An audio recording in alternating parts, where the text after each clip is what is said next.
In the timeless realm, chapter 9, a future of your choice. If you are open to a great expression of life, you will expand your reality. As your reality expands, you will eventually cross the intangible metaphysical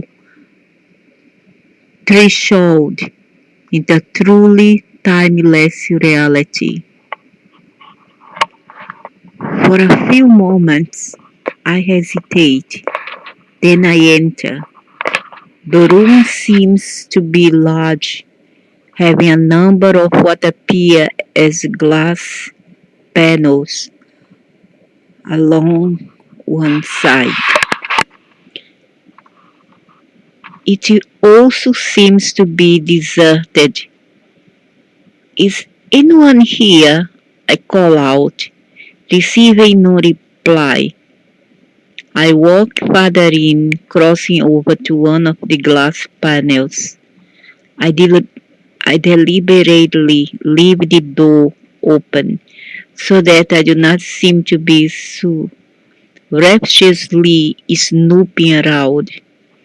It occurs to me that the glass panels may be windows. Give me a view of space or whatever it is we are traveling through. Is a spacecraft. It occurs to me that the glass panels may be windows. Give me a view of space or whatever it is we are traveling through. Walking over to the first panel, I discover that they are not windows, or if they are not to the outside of the craft. Each glass panel is about 10 feet square and quite clear, but after quickly glancing through a few of them, I realize that each offers a very different view. It reminds me of the mural that the same being explained to Neil Donald Walk, explained to him about the different murals and different timelines, and in each different room that you choose, you're gonna have different reality on the other side. So it's infinite sometimes. There are dozens of glass panels all along one very long wall, a wall that now seems to go on and on. These bi-spatial rooms take a bit of getting used to, and reminds me like a binary world. I had a vision on the 26th, I guess. I First of all, I saw this like a moon, a full moon, and in this moon there is the moon was very whitish. Usually it's yellow, or maybe have another nuances, other kind of color. But in this case, it was totally transparent, and this moon become a face, okay, a face totally white, but I could sense something there, and then I questioned that being. I knew it's a being, so I told him I once masquerade, like I was wearing a mask. So I told this being, if you, I will show myself to you, and if I show myself to you, will you show myself yourself to me? And then he kept quiet, and then he was inching himself forward towards me.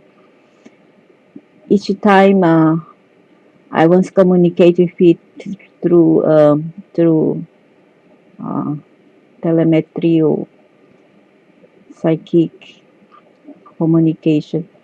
So it comes near me, and it eventually it show up,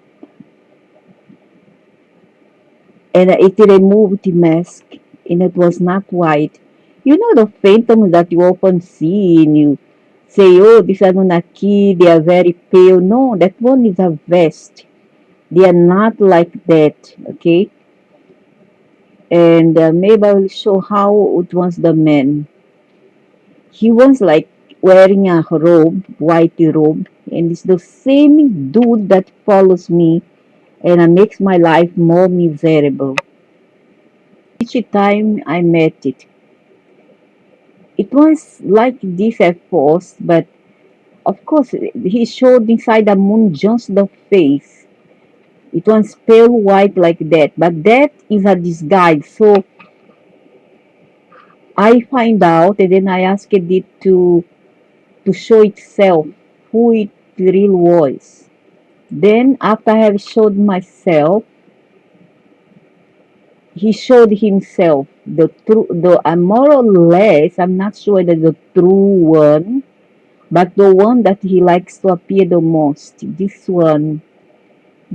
one here was the one that it showed itself to me. This phenotype here. But it wasn't wearing like that. It was wearing white. Okay, and it's quite big size, something like very robust, very strong man. And then, okay, I say, oh, okay, fine. So I come out from this state, and I woke up, and I was having fever and excruciate pain and fever. But maybe not because of his presence, maybe because of something else. Maybe he came to warn me that I was sick. Maybe, I don't know. But before that, I saw this place. This place was very strange. Like always, uh, it's found on the subterranean, but it's not a cave.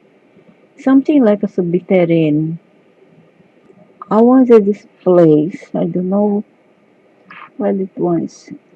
Earth, but it was situated in the geographical area where I am.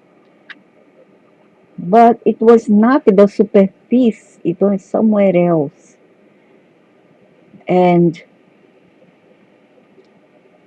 there is always a stair that goes down, and this stair is very treacherous because the depth below is very steep, and it is very, how to say, is very deep. It's really deep below. And then every time I try to go down, and I cannot because of my body light, I'm so afraid that I'm gonna just plunge down. Even as I am in a body light, I'm afraid that I will plunge down. But below, it was very beautiful. Nobody was forcing me or forcing me to go down. I want to go on my free will because downstairs there was so beautiful, so attractive, all blue. I see one kind of the ocean that I never saw before, and very beautiful, sand like snow mixed with some few vegetation that grows in that snow. And then my I had a sister who already passed away, and she said I think she was laughing at me because I was afraid to go down. Then she laughed. She told me, "You are so afraid to go down, is it?" I say, yeah, because I'm afraid that I just gonna plunge down here, and this depth is so deep. And she just laughed. Instead of helping me, she was just laughing. So I tried many times before I took the plunge, and I finally I dive in. So I went down. The place was really beautiful. It was desolate with like stars like diamond.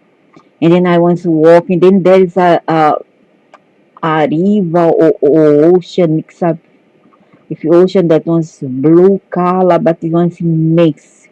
And I don't know how I would cross that immense infinite ocean. And then I don't want to go there because I see something very melancholic. The feelings melancholic. So I said, I'm just gonna stay here where there is seat. There's seat also there, and those seats was like fairy tale, very beautiful. There were shops around, and the shops were. I saw cars also, but a different car that we find here on there. And the shopping houses were very colorful and look like domes, like some kind of, some kind of out of fairy tale, like domes. And a colorful, and there is pink, there is blue. And I felt so enticed by it, so attracted that I want to go forward. But at the same time, I felt that there's a melancholy there, something like solitude. I felt like lonely, even though the place was like alive. There were light, there were car, there were people, there was shopping. I still felt solitude and all of that.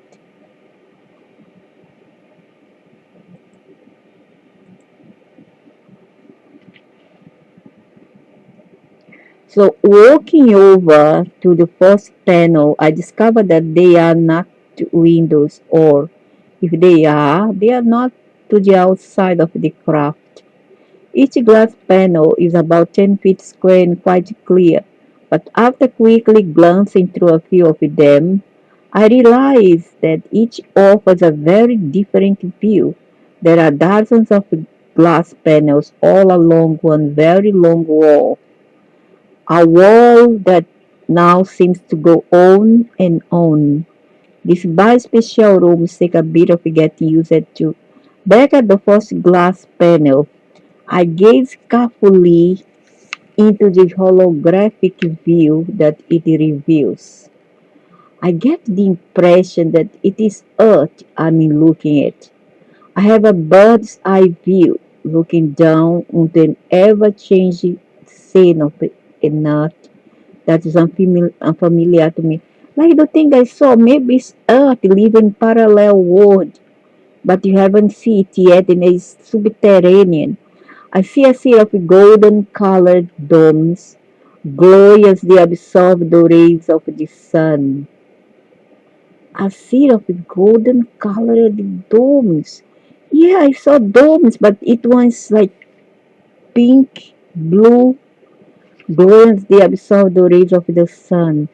A faint violet haze is drifting. Yeah, I saw it too, fog like across the seat. As I watch, the seat seems to be coming closer. The domes more detailed. Some of them are quite transparent. Many are translucent. I watch as one dome changes from translucent to a golden color, and I wonder if this can be controlled. Yeah, I guess can be controlled by our perspective. My bird's eye view moves closer. People are walking on the streets that have no traffic. To me, I saw traffic, but it was very subtle, and more like a different kind of cars that I never saw before. And they don't make noise and they don't emit gas or exhaust fumes. And no one seems to be in a rush. Trees are prolific, many in full flower. Many of the trees are unknown to me, especially the species with silver-colored leaves. The people were scant. See? Like here we have morality, fake morality, of course, this and that. But in a parallel world that is still existing now, it may surface on the future, we still around here. It's already around here. It's around here already. It's happening. People wearing scanty dress. The people wear scant but extremely colorful clothing. I'm so absorbed in looking at the city that I'm startled when a quiet voice interrupts me. Do you like what you see? Turning around, I see the shepherd watching me. His blue eyes are a reflection of space. It is beautiful. Is it Earth? Yes, in all her potential glory. I assume that this is Earth's future, but I think it's future. But can be a future, but it's already existent now, waiting for all of us to materialize it. Staring to the window, the shepherd replies, not really. The scene you gaze upon is neither past nor future. It is in this moment. I stare at the shepherd in confusion. It can't be. I use it to I live on earth and it's nothing like this. The shepherd's eyes are solemn as he turns to me. If you are going to express a greater truth, you must realize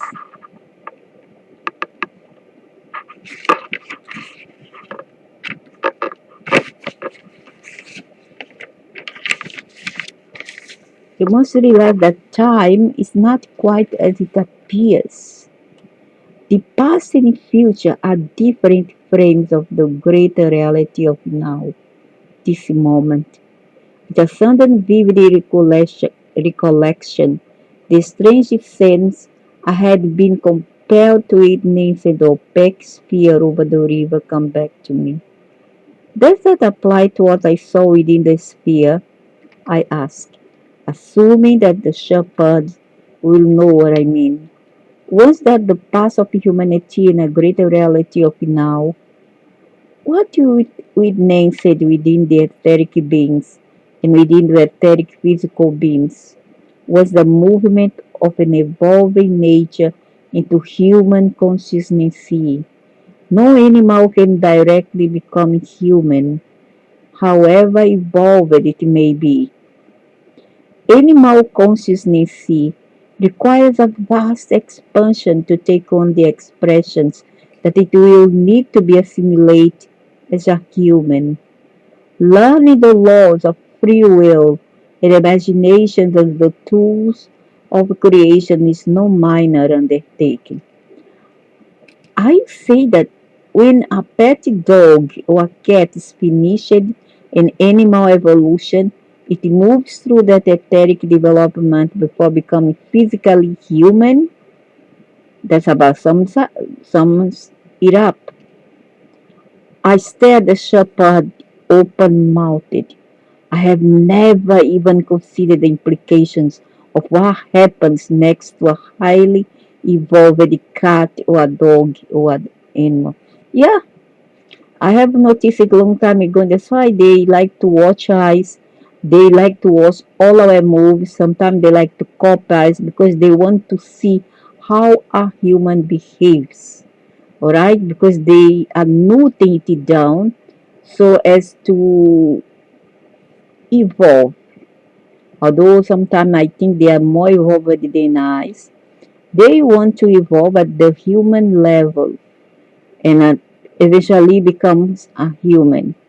I have noticed that my cat wants to sleep next to me, wants to eat on the table, wants to take my place on the bed because she thinks that she's a human and she's worth of dignity more than I. In fact, she wants to take my place itself.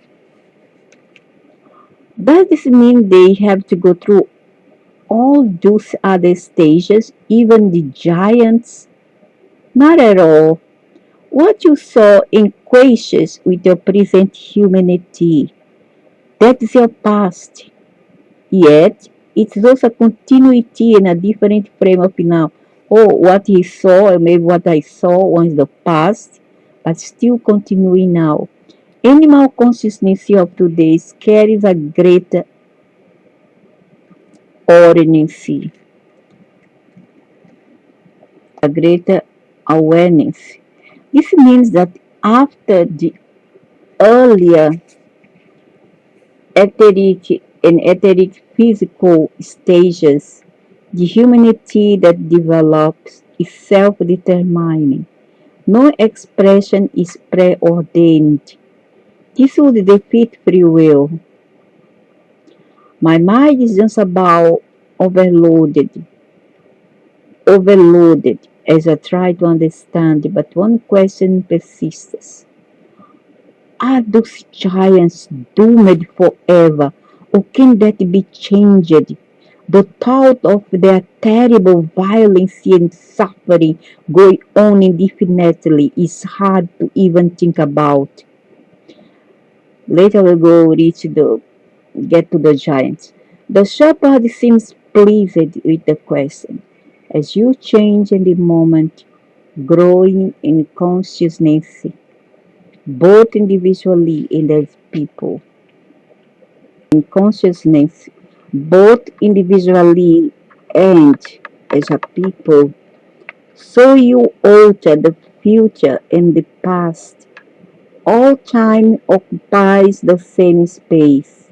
However, within this timelessness, there are infinite frames of reality, different timelines still exist. No frame is free from the effect of the internal now. Your now can affect and change their now. Huh? So let's see if I can understand here. So let's say here that there's a time, a straight line, okay, that's the now. A straight, a straight line. So that let's divide into past, present, and future. So I am in the middle, I am in the present. So what I do now can affect the past, the left, and the right, that's the future. Amazing. Your now can affect and change their now. This is all too much. Gazing back into the holographic view on the glass panel before me, I stare again at the futuristic scene. Time is totally weird. Past and future seem to have no real meaning. I'm baffled. The more the shepherd tells me, the more it seems to open up and the more I need to know. Where does it all end? I shrugged. I guess it doesn't. So where does this sci-fi fit in, this zen fit in? I asked. It doesn't belong to the earth reality that I know. So where does zen fit in? It doesn't belong to the earth reality that I know. Would you like to have it belong? How do I do that? How do I do that? Michael, look at the scene before you. Do you feel a harmonic resonance toward it? Does it fit you? Of course it does, I exclaimed. Wouldn't it fit everyone? The shepherd looks at me from the roof with the patience. No. No, Michael, it would not fit everyone, yeah, because everyone are choosing their own timeline. Okay? That's why you see people discuss about politics, about choices, about yeah, about behavior, social attitude, choices. Yeah, it's all ingrained in politics, left to right. But again, it's their choices. All right, it is their choice. They are choosing their timeline, what they want to do or be. Another thing is that some people live in the present. All right, the present could much well have been the future of yesterday, which was the past, the conservationism, right? The conservationism people always don't want to change, they want the old, don't want to discard the old. So they remain in that timeline. That's okay. It's up to you. And nobody has the right to tell you to change. So you remain in your conservationism. You have the right. But also you must also give the right to other people to choose their own timeline, which is the future. All right? Which is the future. And then you call them what? Liberals. And then one judges another. But then what I believe that for us to live in harmony, I guess that each one needs to stay in their own square, their own cube, and don't bother about the other, what the other are being. Bother about what you are being, not the others, what the others are being. Each one in their square. So liberals stay in their square, conservationists stay in their square, all right? So as to have equilibrium and peace, because there's nothing else you can do, all right? This is already determined by invisible forces. There's nothing you can do about it, even if you try to. My gosh. Even if I don't agree with something, okay, keep it quiet. You don't agree, keep it quiet. Hold your peace. Don't go about and make so much protest and then protest, blah, blah, blah, blah, blah, because I don't agree with this. Because look at this place, how is it now? Because someone was elected, or because I don't like LGBT. LGBT try to enter into the conservationist space, so outrage people and overdoing it, disrespect people. It's all wrong. Okay, you want to be that thing, be in your own way, be discreet. For God's sake, be discreet. Okay, you have a right to be what you want to be, but you don't have to be so open about, so scandalous about it, and then disrespect the people who are conservationist. So in what you see now is just social co-creation. It's real. It does exist. There are very few humans who ask nature, Michael, it do not fit everyone. There are many who would want to reap the soil open to exploit its mineral wealth, and others who could not rest until where the trees were filled. Filled. There is the Dracos who would rest until all the trees were felled. Yet others would need in some way to impose their hand on the imprint of nature, convinced that they could do it better. Yeah, because they think they're so smart. Turns out they are stupid. There are very few humans who ask nature if they may co-create together. Yeah, like the shamanic people in their tribe. And what you see now is just such a co-creation. It's real. It does exist. Yeah, I also was like this always. It's real. It doesn't exist. No wonder the family of Bigfoot are angry. You see, all the IT or the Sasquatch or the Bigfoot are all angry because people are entering their territory. And then there are some who say, oh no, it's my territory. I'm the native, I'm the territory. No, also no. You are on the territories that you are taking the territory of Bigfoot and their family. Okay? You need to co-create those in the same peace with them. Are you saying, although these beings they live in a fourth dimension, but they're still sharing space with you, but in a more ethereal way? Are you saying I can choose this as my future? So very few humans was native. may co-create together. And what you see now is just such a co-creation. It's real, it does exist. I say I can choose this as my future. I ask, if you belong, yes, you can choose this reality of Earth, or you can choose something quite different. Come, have a look through this next frame. Following the shepherd to the next window, I muse over what he has told me. It seems that each window offers a different view of reality, but I'm grappling with the mighty boggling implications. So, are these all different futures for our present humanity, or is only one of them our future? The shepherd raises his eyebrows, looking pensive.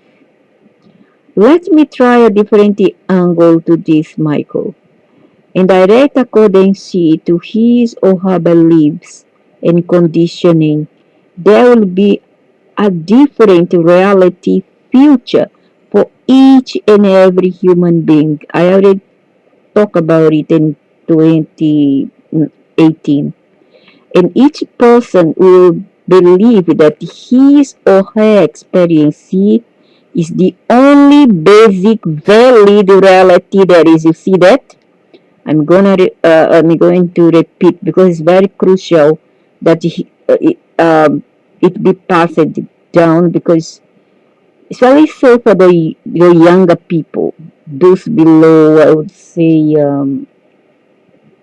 below 36, okay, below 35, because those are the ones who are most imagined and think they know so much when they don't, and they think only their values are the right ones. The shepherd raises his eyebrows, looking pensive. Let me try a different angle to this, Michael. In direct accordance to his or her beliefs and conditioning, there will be a different reality future for each and every human being. And each person will believe that his or her experience or even value system is the only basic reality there is, and only one that's true and worked. This will create the usual dichotomy or rift, okay, rift between people. It creates dichotomy, not just dichotomy, but also rift and division between people. So, usual dichotomy of a consensus reality, which is made of a shared samency, even though the people concerned each experience only their own reality. Yeah, they are so centric that they think that only their one is the valid one and they are the right one. So this what we call a delusion. Okay, these people deluded, but that doesn't make sense. Of course, it doesn't. I suggest that human behavior normally does make sense. No, they don't. But thanks to who? Thanks to who? Who's behind all that? What can I say to that? Naturally, the shepherd continues. There will always be those people who learn to become more open, eventually experiencing a greater reality within this frame. Generally, they are ridiculed and criticized, for this is the way of consensus reality. Generally, they are ridiculed and criticized, for this is the way of consensus reality. Paradoxically, however, even consensus reality has many different future frames of now. Standing at the next window, the shepherd gestures towards its view. This is another future reality. I look into another frame of earth reality. Gone is the beauty, gone the peace. The view moves swiftly over a ravaged countryside, green and prolific, but strangely and terribly distorted. A city comes into view, contrasting great wealth with shocking poverty. Is this a consensus reality future? I whisper. The shepherd ignores my question and holding out a hand invites me to accompany him. Come and see for yourself, for this is one direction humanity is taking. I shudder. No, thank you. I experienced myself in lifetimes of a battle earlier, and it was terrible. I don't want to suffer any more trauma like that. You will accompany me this time rather than accompanying and uncomprehending you. You will be a non-physical observer, not an active participant. You mean I won't get hurt? Guaranteed, no hurt or pain. The shepherd replies, yeah, there will be pain yet. Do you mean to say that you watched all my ordeals as I journeyed and I didn't know? I gasped. You you were never alone, Michael. But would you have drowned so deeply on your own resources when you encountered other beings if you had been accompanied by such as I? I shrugged helplessly. What can I say? Look! The shepherd's voice is commanding. As I looked at the window, I'm falling, falling. I am now in the future earth probability. To my immense relief, the shepherd is at my side. We are invisible to other people, Michael. We are shadows of light, observers, unseen and unrealized. This happens often, does it? I ask on a surge of insight. Other beings often drop in to see how things are shaping up on three-dimensional Earth. Yeah, of course, they are all over here, and they are no ghosts, no ghosts. They are just ethereal beings. The shepherd is amused. Yes, as a matter of fact, they do. And not always for your benefit. Yeah, correct too. That's so correct. I want to know who is this shepherd. Is him Enkai? Enkai or Enleo? Is him Jesus, Enkai or Enleo? The shepherd is amused. Yes, as a matter of fact, they do. And not always for your benefit. I feel alarmed by his word. What do you mean? You will see, he replies, dismissing it. Looking around, I see that we are on a farm, even though it's different from any farm of my experience. I suppose this is no coincidence, is it? I mean, I always seem to live so much from nature, either on a farm or in the more wild environments. This is your way, Michael. You are not particularly receptive to people, but very open to nature. Yeah. A metaphysical nature is your path, yeah, like me. The shepherd gestures around us expansively. So what do you think of this? Does it appeal? I shudder. We are standing on the edge of a small spiny of low spreading trees. Trees. We could be in England, for it has a familiar feeling to me. But if so, it's a very changed England. There you can see there also a mess now. All those people post from outside and poverty. The farm is obviously a dairy farm. The date is close to where we are standing and unobserved. The shepherd and I enter the large building. It's an obscenity.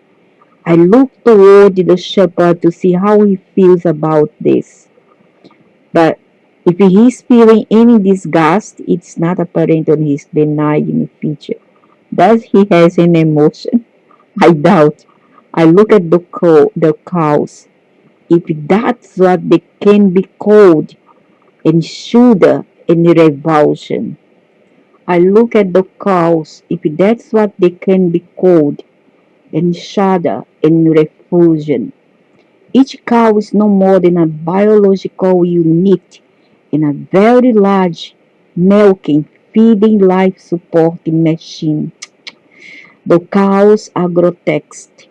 They each have a head, mouth, body, and a huge gross udder, but none of them has eyes, ears, or legs. Each sad and happy animal is housed in a large container, constantly hooked into the machine. This is abuse, this is a monster, this is a devil. I hate it. I hate abuse against animals. I just do. I hate. I hate all the psychopaths. I hate them. That's why I seldom eat meat. I don't eat meat. I get sick, but I don't eat meat. Each cow is no more than a biological unit in a very large milking, feeding, life support machine. The cows are grotesque. They each have a head, mouth, body, and a huge gross udder. But none of them has eyes, ears, or legs. That's weird. That's freaky. Each sad and happy animal is housed in a large container, constantly hooked into the machine. Liquid food is fed into them via a couple of tubes, while the milk they produce is constantly drawn from them through one large central teat and the other. I stare at the shepherd appalled. Is this real? This abomination is absolutely disgusting. The shepherd shrugs, looking sad. This is considered the pinnacle of advanced milk production in this reality. It's certainly happening, and it's gonna happen. Huh? This absurdity is gonna happen in the future. This haven't happened yet. Thanks goodness is not here yet, but who knows? Who knows? I recall my earlier vision this fair over the river, when I was shown the giants and their horrendous genetic experimentation, and I realized that the arrogant desire to manipulate and subjugate nature is still with this future humanity. In fact, it's obviously find a whole new expression. Remembering what finally led the giants, I shudder. How can you allow it? I ask indignantly. This is absolutely gross. The ultimate degradation of an animal is dangerous. Yeah. Imagine the stupid human drink that milk full of melancholy, of distress, and misery of another being, and that meat. Like this psychopath here kick the cow. And then how that give her the last blow. And then you eat the meat. You absorb all her emotion. You understand? He looks at me levelly. Michael, this is choice. Yeah, the choice that you Anunnakis have created. The farmers involved in this method of milk production have deliberated in choosing it, while all those who drink the milk or eat the cow meat, eat the meat, have inadvertently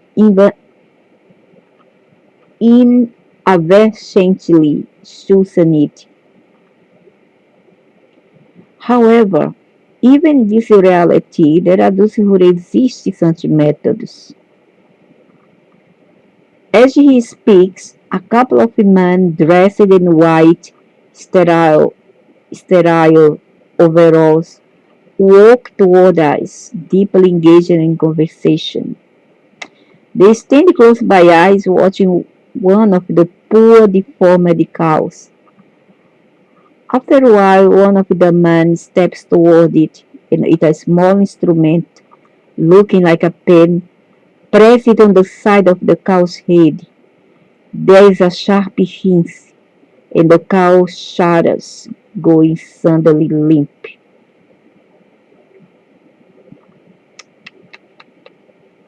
Briskly, the two men disconnected the cow, swinging the container out across the driveway so that the carcass can be dumped in the mobile trolley that has just trundled it up.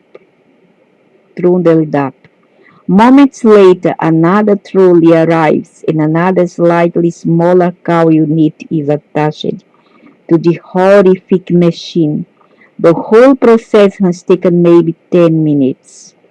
The shepherd and I followed the trolley containing the dairy cow unit into another large building containing a number of sealed, yet transparent vats, VATS, vats. The cow unit is dumped on the conveyor, conveyor and quickly deposited in the vat. As we watch, the cow unit begins to melt rapidly. And watch what they're gonna do with the remain of this melted cow. As we watch, the cow unit begins to melt rapidly. Is that a seed? I ask, shocked. No, the shepherd replies. The vat contains specially produced enzymes and bacteria.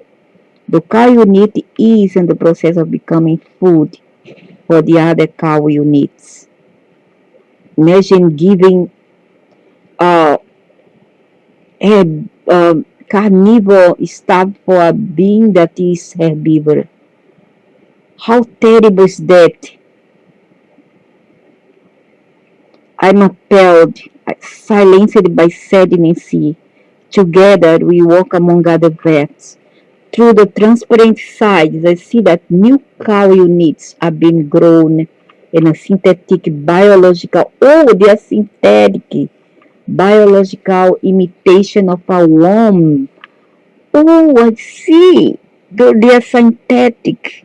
They are not organic and are held in a thick jelly-like nutrient suspension until almost fully grown and needed.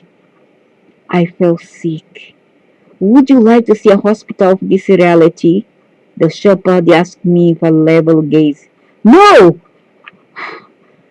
This is no place that I will ever live. Besides, I don't think I could handle seeing the human equivalent of this violation. Is this the outcome of genetic manipulation? They are going to do the same thing to human, you see? They will do to animals and also to human. That's why the guy didn't want to go and see all this human abuse or animal abuse violation. One outcome, Michael, just one reality of it.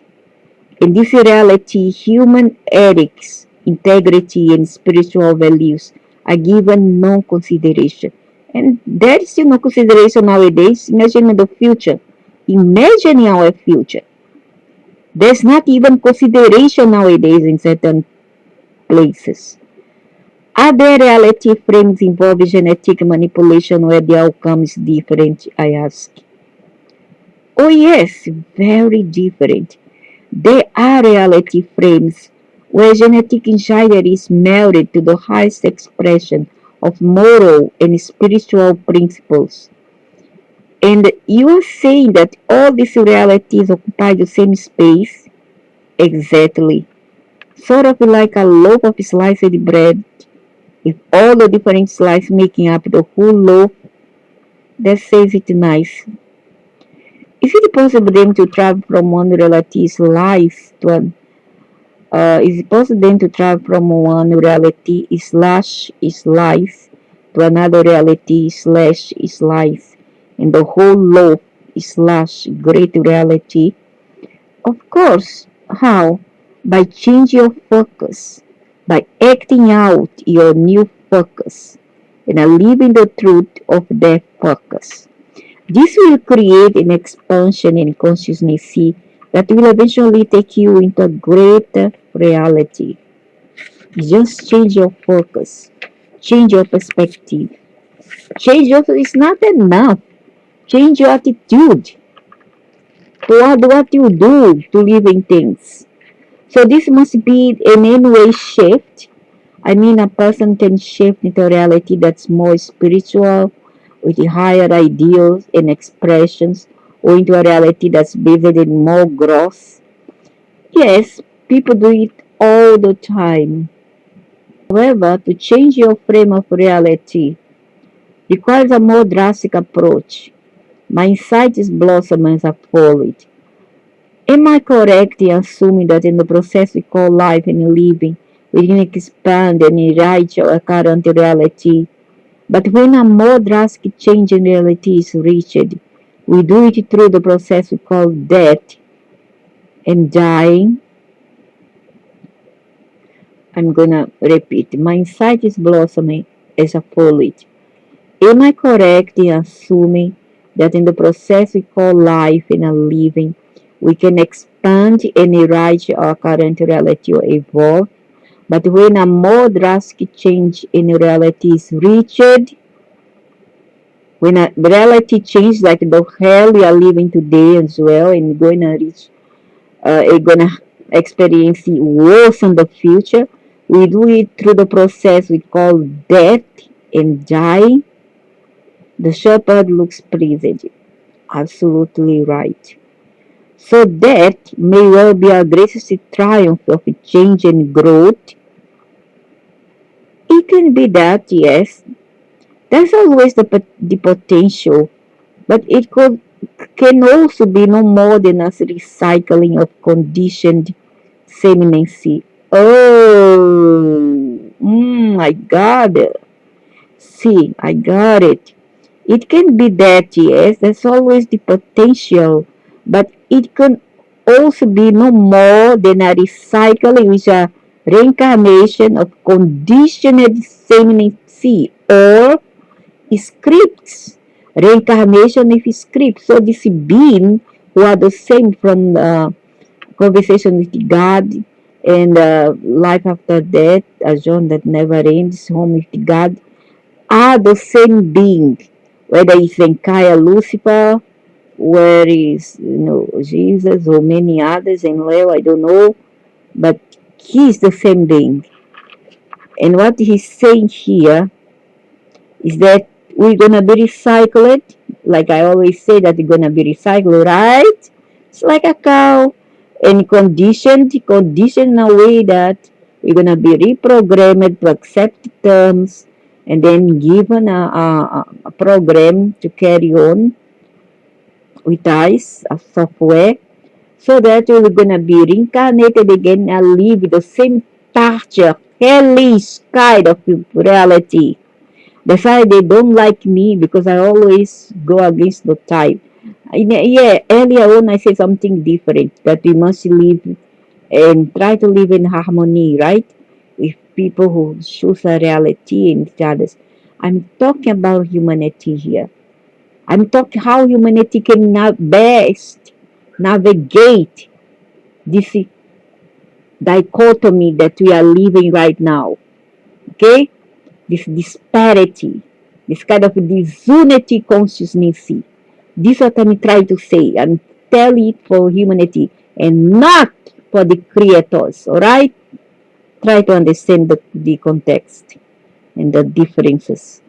It can be that, yeah, there's always the potential, but it goes to be no more than a recycle of conditioning, seminency, choice, Michael, choice. And it takes choices to choose. It's far easier to stay seminency than you risk the choice of change. Yeah, because you want us to change for us even. Because for you, it's progress. For you, this is evolution. But for me, this is downgrading.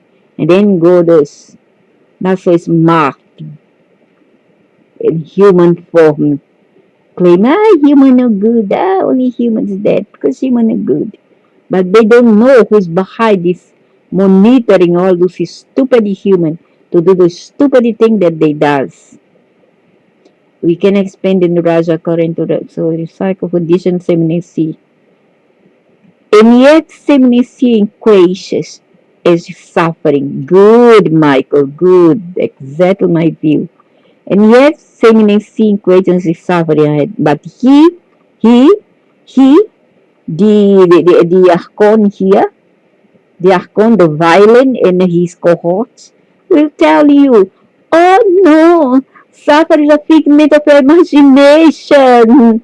Is your perspective. You choose to suffer. There's no suffering. Yeah, I can take suffer because I just give the middle finger and I start to curse and say bad word. And it will leave me for good. I don't go in the corner and cry my eye out and ask people for help. I stand up, even die of sepsemia. I'm always septic, okay? Because of nephrectomy, something like kidney infection. Okay, so it goes to the brain, it affects the brain, it affects the heart, the lung, but that's okay.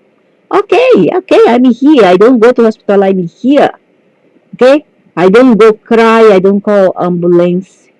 I one time my son on call one time.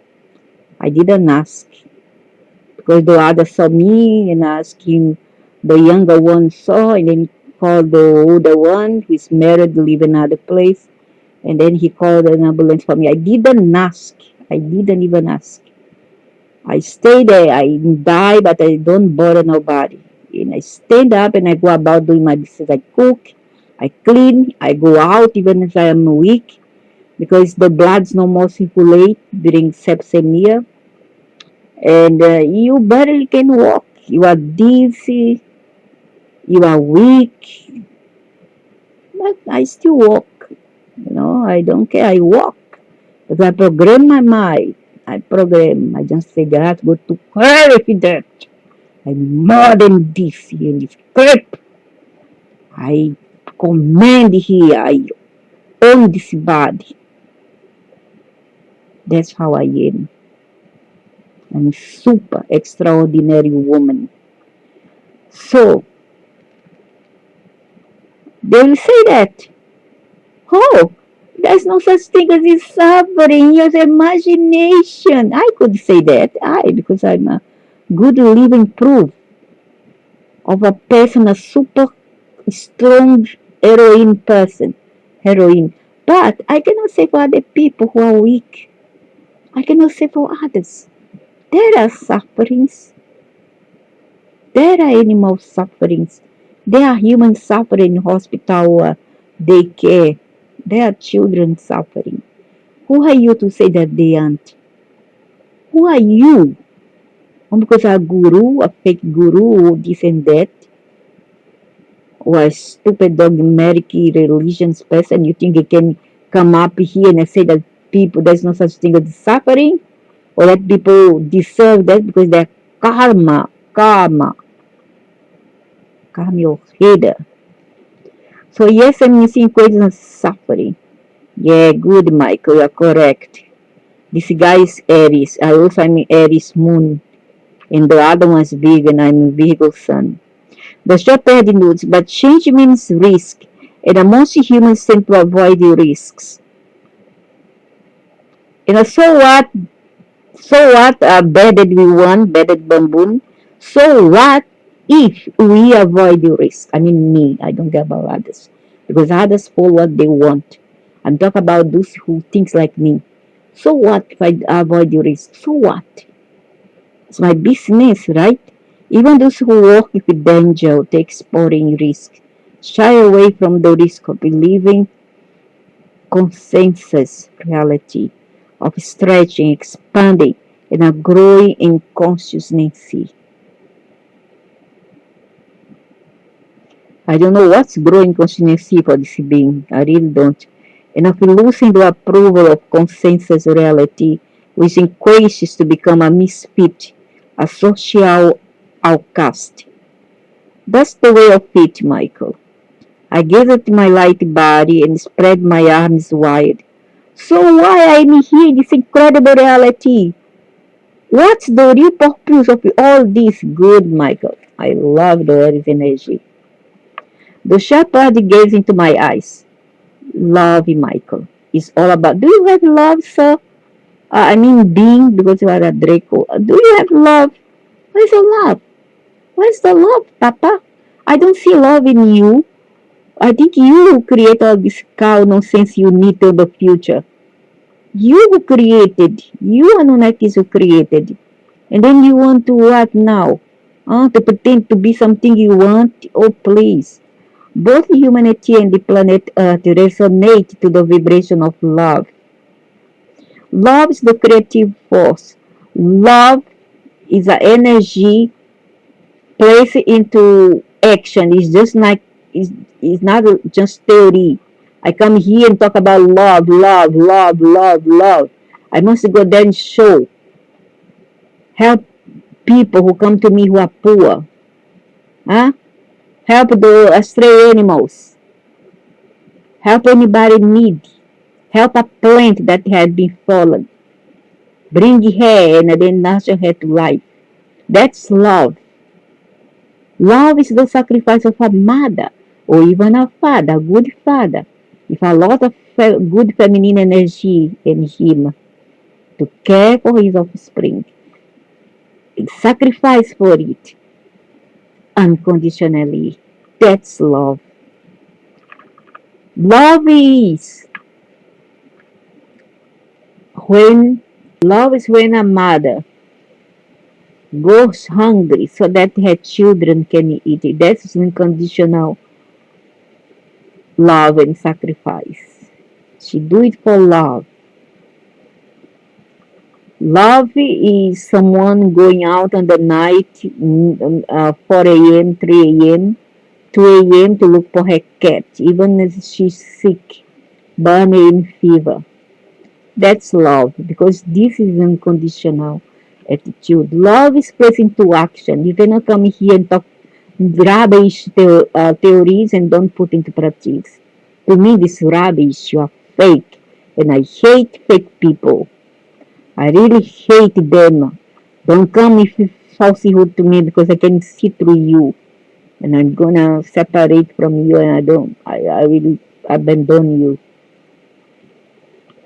Love is the creative force, the power of change and growth. Love is a natural creative expression, your path to godhood.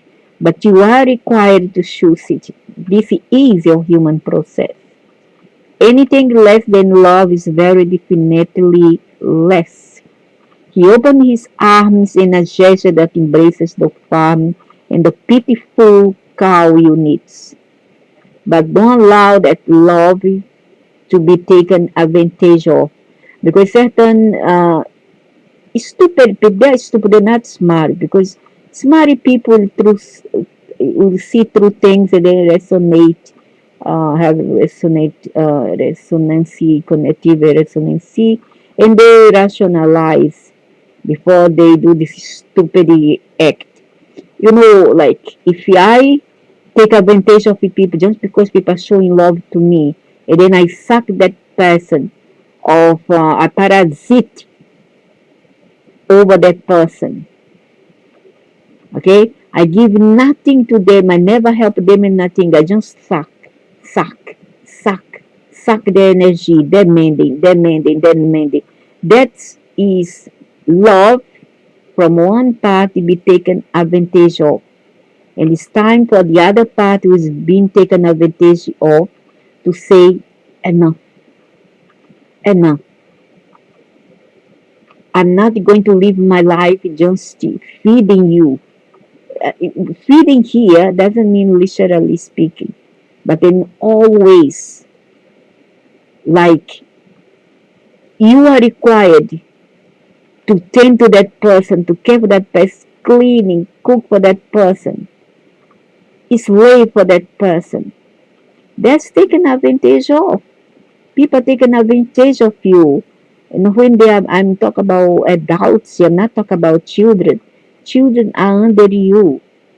under your tutelage. It's your duty to take care of your children. Okay, before below the age of, I would say, 16. But after that, your kids can live on their own. They cannot parasite over you forever. Okay, it's not okay. And it can be anybody else. You can call a spouse, a friend, anybody who tries to take advantage of you. I sure. The absence of love in this awful place carries its own horrid message of hopelessness and despair.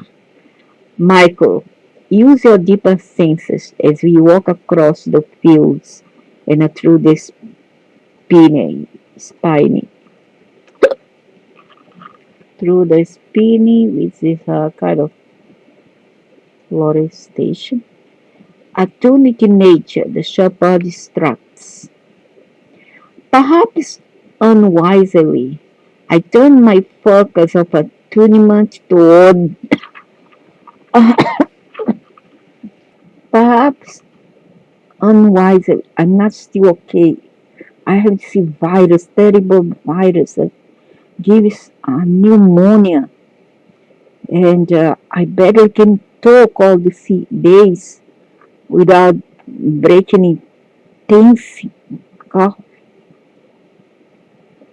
I turn my focus of attunement toward the cow units and I recoil in shock. Each cow unit in both the valves in the machine is shrouded in heavy shadow instead of the normal life force illumination around a living creature. There's a field of shadowy energy. Yeah, because the energy there is dense. Only have misery and evil there.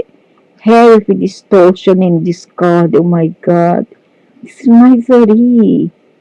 No wonder it's so dark. And if there's light forces out there, why they don't do something with these dark forces who commits atrocities and main planets around the system of the universe? This is dreadful, I gasp. I've never experienced anything like it. I shudder to think of the causal effect that humanity is sowing here. It will be a harvest of paramount misery and suffering. The shepherd is grim. This certainly represents a poor choice when it comes to learning about life, Michael. But the lessons will be learned. Pain and suffering are harsh teachers, but remarkably effective. No, no, no, no, no, no. You don't need to suffer, sir. You don't need to suffer. We don't need to suffer to learn. When I was helped, I was once wise and a very kind and a protective. I never stopped being kind and protective. In fact, I become colder. You know, I become cold and I'm more like emotional less when I start to suffer. No, no, no, no, no, no, no, no, no, no, no, no, no. You are lying. You are lying. All of you who think this way are lying. You just want to justify being a sadist. And you want this not so smart people there to be masochist for your agenda, your your sado agenda. It will be a harvest of paramount misery and suffering. Okay, pain and suffering has come. Let us walk away from all this depression. Whoever lives through pain and suffering, you are sick. You are sick, you know or not? You are sick. If you think that you can learn from pain and suffering another other way, then you are sick. You didn't need to whip. If a very thick skin until your skin all open up because you think this way. No, you don't learn through pain. It's not necessary. You don't need to beat your children savagely for them to understand and to become a good person in life. That's not true. And this is just an analogy to show that inflicting pain upon others is not the way. Okay? You know what this bamboo is saying here is not true. We walk toward a field of green abundance, wherein ovoid, silvery car-sized machine, ovoid is the oval shape, the spacecraft, of course, has machines cutting the lush vegetation with the smooth gliding ease of vacuum cleaner sliding over plush green carpet. The shepherd drops back a couple of steps, deliberately withdrawing his influence from my experience, while I walk in a field of some unknown vegetation that's growing faster than anything I have ever seen. Even if it's harvested, it's visible growing, starting. I go into my head and knees to see how it is cut, and learn that it's not cut. Somehow the plant stems are biologically separated as the machine passes over them. Physically, this seems a great advice, but the vibration of energy from the plants is a message of the harsh discard. They think that they're so smart, that machine is everything, technology is everything, but they don't know how stupid they are. They don't know that they are destroying, think that they are implementing novelty and make things easier for themselves, not for the nature. I sit down and relax, focusing to nature, and the reason for the discard becomes obvious. There are no nature spirits here at all. Oh my gosh. From the greatest of the nature beings to the tiniest of the nature spirits that I encountered earlier, not a single representative is here. There is nothing but genetically altered, biologically rampant plant growth. Each plant is a captive and manipulates the cows you need. My goodness, maybe they put even resin of plastic in it. This is what they are doing in some continent called the Asia. They are doing it. They are putting, make plants like artificial plants, you know. This all artificial plant, no soul, no spirit, no atoms, all abstract. There are no nature spirits here, or from the greatest of the nature beings to the tiniest of the nature spirits that I encountered earlier. Not a single representative is here. There is nothing but genetically altered, biologically rampant plant growth. Each plant is as captive and manipulated as the cow you needs. They are throwing plenty down the garbage, the real one, and they bring in this rubbish here made of plastic. They are genetically induced and chemically stimulated to produce growth, and their container is an enslaved environment where the ecosystem is captive to rampant greed. The discard that is so apparent to me is obviously not felt by the human violators. However, the discard of this green food is fed into the cow units to combine with their discard and distress. The resulting accumulated discardancy made it a wide range of daily food products. It then fed into a system that end up in human bodies. It'll make you all. You all what? Robot, androids, emotionless, stupid, psychopaths, and the list goes on and on and on. What an irony! The society that condones and produces this unnatural discord reaps the harvest of its own misery. Correct. And that's what we are consuming right now. Your meat, your milk, your egg, even your egg is not natural as before. There are eggs made of resin and how to say that thing, the cornstarch. You know, the egg white, they put cornstarch into it. They know how to make those shells. The egg yolk is made of coloring, cornstarch, and even maybe resin. I turned to the shepherd. I still don't want to see the hospitals. He should have seen so that we foresee the future. I tell him that I bet anything that they are always full. The shepherd makes a curious gesture, and we are standing on the sidewalk of a dark, brooding city.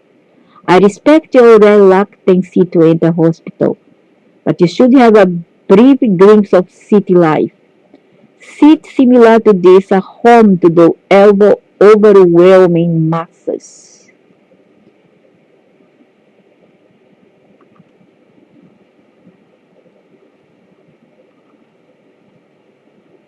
It takes me a while to understand my perception of the city. We are standing on a street, but above us there are other streets in a sequence of tiers, and below still more.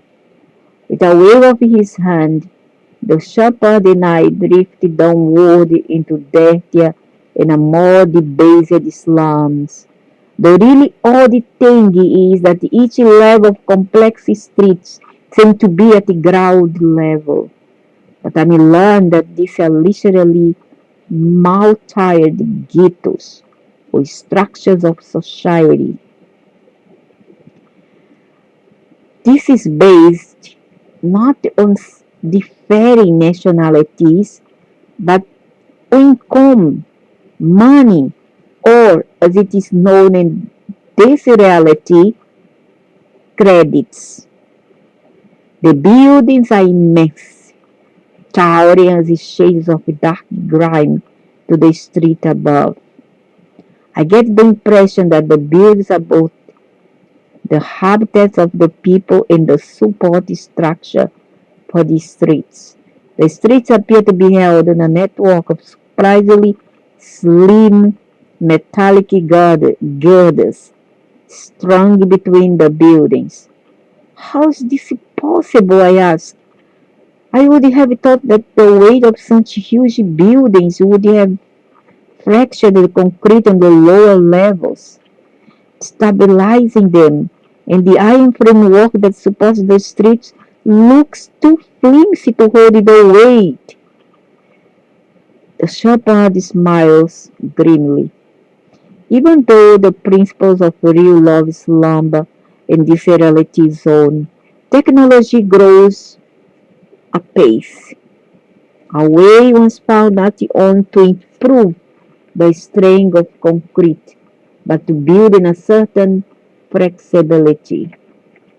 There is no limit to the possible height and weight of a building in this reality. Equally, iron and plastic were melded, each taking on the best qualities of the other. This material has tremendous strength. It is almost immune to climate acids and natural deterioration. Gazing around me at the squalor and grime, I sighed. And this is the best that they can do with such advanced technology? The shepherd shrugs. When the highest principles of humanity are sacrificed, everyone becomes exploited. The people around us are reasonably normal to look at, except they all seem young. Where are the aged? I ask. His smile is sad.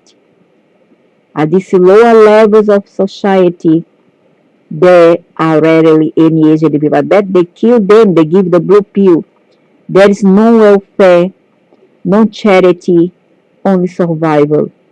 The hopeless, injured, sick, and fun take a time, the painless pill. Put them to sleep.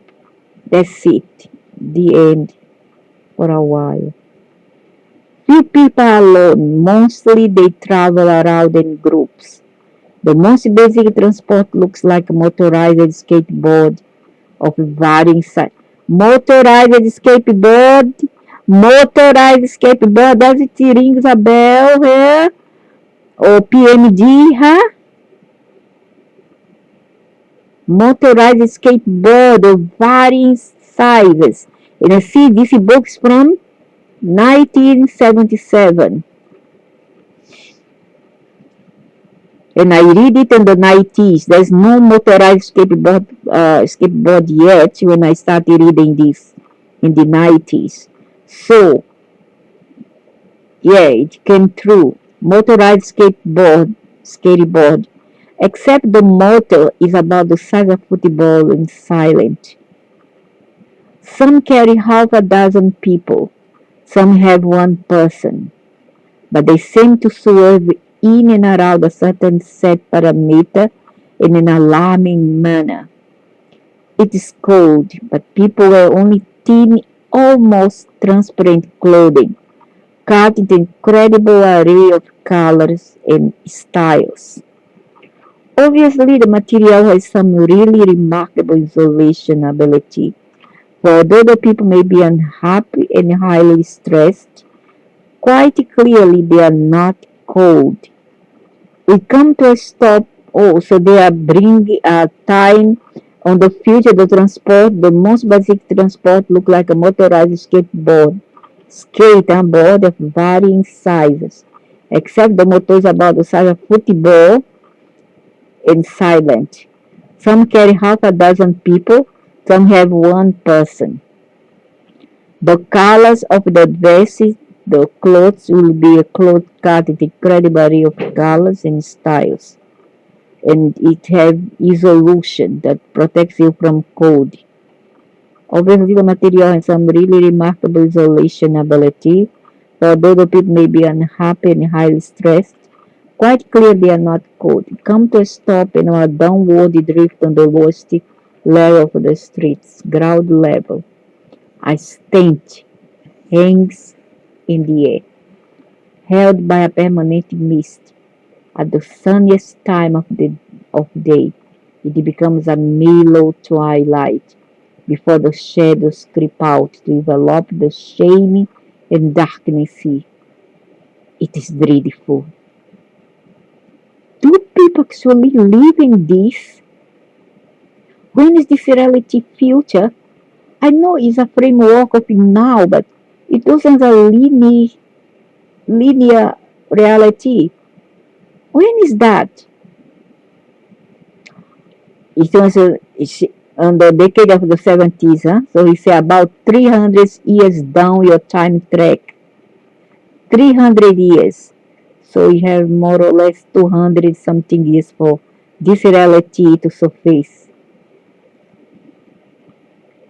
So after 300, 200 plus years, um, maybe reality will come true. Time tech will see all in place.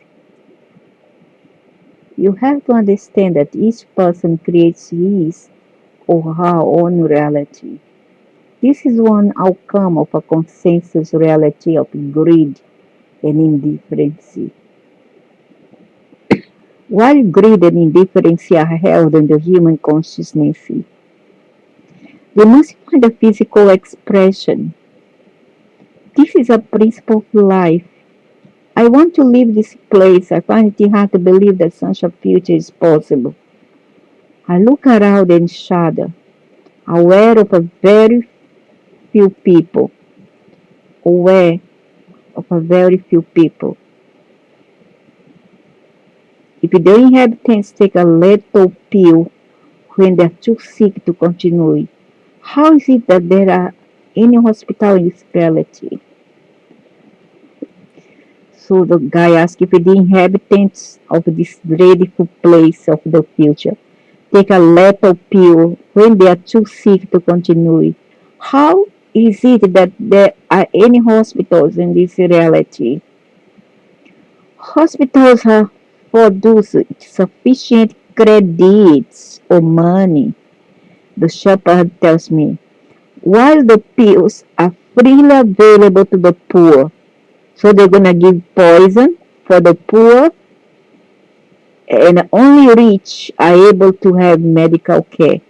You have seen nothing more than a fleeting overview of all this. War,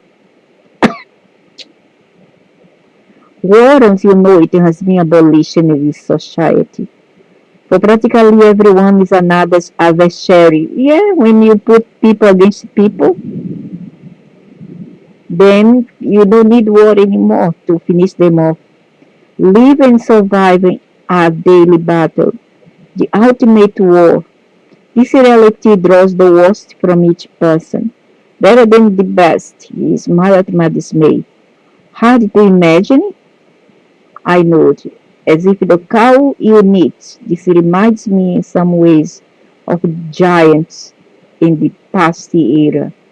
This reality has the same elements of cruelty and indifference. Very true. Those giants were a pre-race of the present humanity, but they will continue within another reality, another four dimension. They are in four dimension. In fact, they are in four dimension. They are called ogre, bigfoot, squash, in another reality frame of now. They, I carry. You mean in another slice of the loop? No, another dimension. Yes, human life is an expression of consciousness. The causal discard of the giants is still being expressed in humanity. But it's not everyone's reality. If you choose love, then love is your reality. If you not choose love, then your condition will determine your reality. Does, the, does it ever end, I ask? The shepherd smiles enigmatically. No, it won't end if this monster here. Did it ever really begin? Come, let me show you. And he still smiles. The shepherd smiles enigmatically. Did it ever really begin? Come, let me show you the other aspect of this city before we depart. We float rapidly upward, and I count 6 street levels before me. We come into obvious wealth and affluence. This lab is amazing. Beyond the street is open parkland with mountains to be seen and distant sea. Beds abound with rainbows passing across a deep blue sky. Wow, this is better, I gasped delighted. And to think that this reality also is a reality that we're going to experience after we die, and the purgatory umbral is just like this earth have all of this. Attune with the nature you see around you, the shepherd suggests. You might get a surprise. I focus on the light force of nature, nothing. I can see abundant nature all around me, but my attunement reveals nothing. I frown at the shepherd, smile, puzzled. All fake, all fake. This one sometimes all plastic, make me laugh. Oh, yeah, it's not really greenery, plastic. Ridiculous, very, very ridiculous. This one is already now. It's now. And it's mostly fake, made of resin, plastic. So he float and I can 60 to level before he come to all this wealth and affluence. What? It is bad, yeah, but all fake. Attune to the nature you see around you, the shepherd suggests. So he has focus on the nature to see the aura. And the guy saw no aura here, like I see us no aura. I see, did you think I'm amused by it? I'm not a jackass. I'm not a jackass. I don't like it. I like the real nature, the real one. Even if it looks for some poor. I like it that I don't like this kind of a place. I find this place too artificial. I focus the light force of nature. Nothing. I can see an abundant nature all around me, but my attunement reveals nothing. I frown at the shepherd smile, puzzled. I suppose common sense should tell me that you cannot landscape a high-rise space, but it looks like a beautiful ground-level botanical park. It's all holographs, an elaborate illusion, he tells me. We walk over to a courtyard overflowing with red and pink roses as they clamber along a balustrade. Reaching out, I touch the blossom of a rose and feel its coolness. I even inhale its fragrance, but my fine-tuned senses indicate that it's not a real rose. The illusion contains a high degree of physical substance, but somehow unreal. Look, I'm going to explain. Um, it was not a God who created nature. The true nature, the one that is organic and real, it was not a God or nothing. It was Earth. She sprout all this. She seed all this. She gives birth to all that. All right. So what happened? They are trying to destroy all her creation to implement this rubbish here, which is not quite real. In the future, they're gonna do it. Even they're gonna do uh, artificially created plants. And the other side, when you die, you're gonna encounter holographic imagery like this one, or even more specific, but it's all drawing, all binary drawing. It's nothing to do with reality or things organic. It has pregnancy, but my final tuned sense indicate that it's not a real rose. The illusion contains a high degree of physical substance, but somehow unreal. How can a rose be unreal, an illusion, yet have substance? It's a form of visual reality, a misnomer. If ever there was one, the shepherd replies. It is so well contrived that only those who understand the principles involved are able to detect the false from the real. Most people here believe that all this, the shepherd indicates around eyes with a wave of his hands. He waves his hand, he says, most people believe that all this is real. They are deluded, unable to discern real life from fabricated illusions. So much for his brain form patterns and their deliberate manipulation. Yeah, we are full of these people in here. Fill up with them who cannot see the true from the false. No, all holographic. They know how to manipulate your brain. They know how to program your brain to see what they want you to see, not what is in there. Understand? But the people are brainwashed. They want it. They love it. Many of you love it. Slowly, I am comprehending the implication of this amazing delusion. What an insidious form of control. The people on the lower levels are more in touch with reality than these poor souls up here. Correct? The others, they are suffering, they are discriminated, they are outcasted, but yet they have a soul. Never mind if they are in crackland, they are the druggies, they are the, what drugs or whatever, drug addicted, but they may have more soul than those people who seems normal to you. The shepherd's smile is whimsical. What's reality? I open my mouth to reply, then close it. What indeed? Together the shepherd and I walk among the people. As before, on the lower levels, I cannot understand the language. Well, I don't know. I see reality as a void, as a nothingness. That's what I see reality. I cannot understand the language. I work among the peoples before. On the lower level, I cannot understand the language. It seems to have a touch of English mixed with other languages.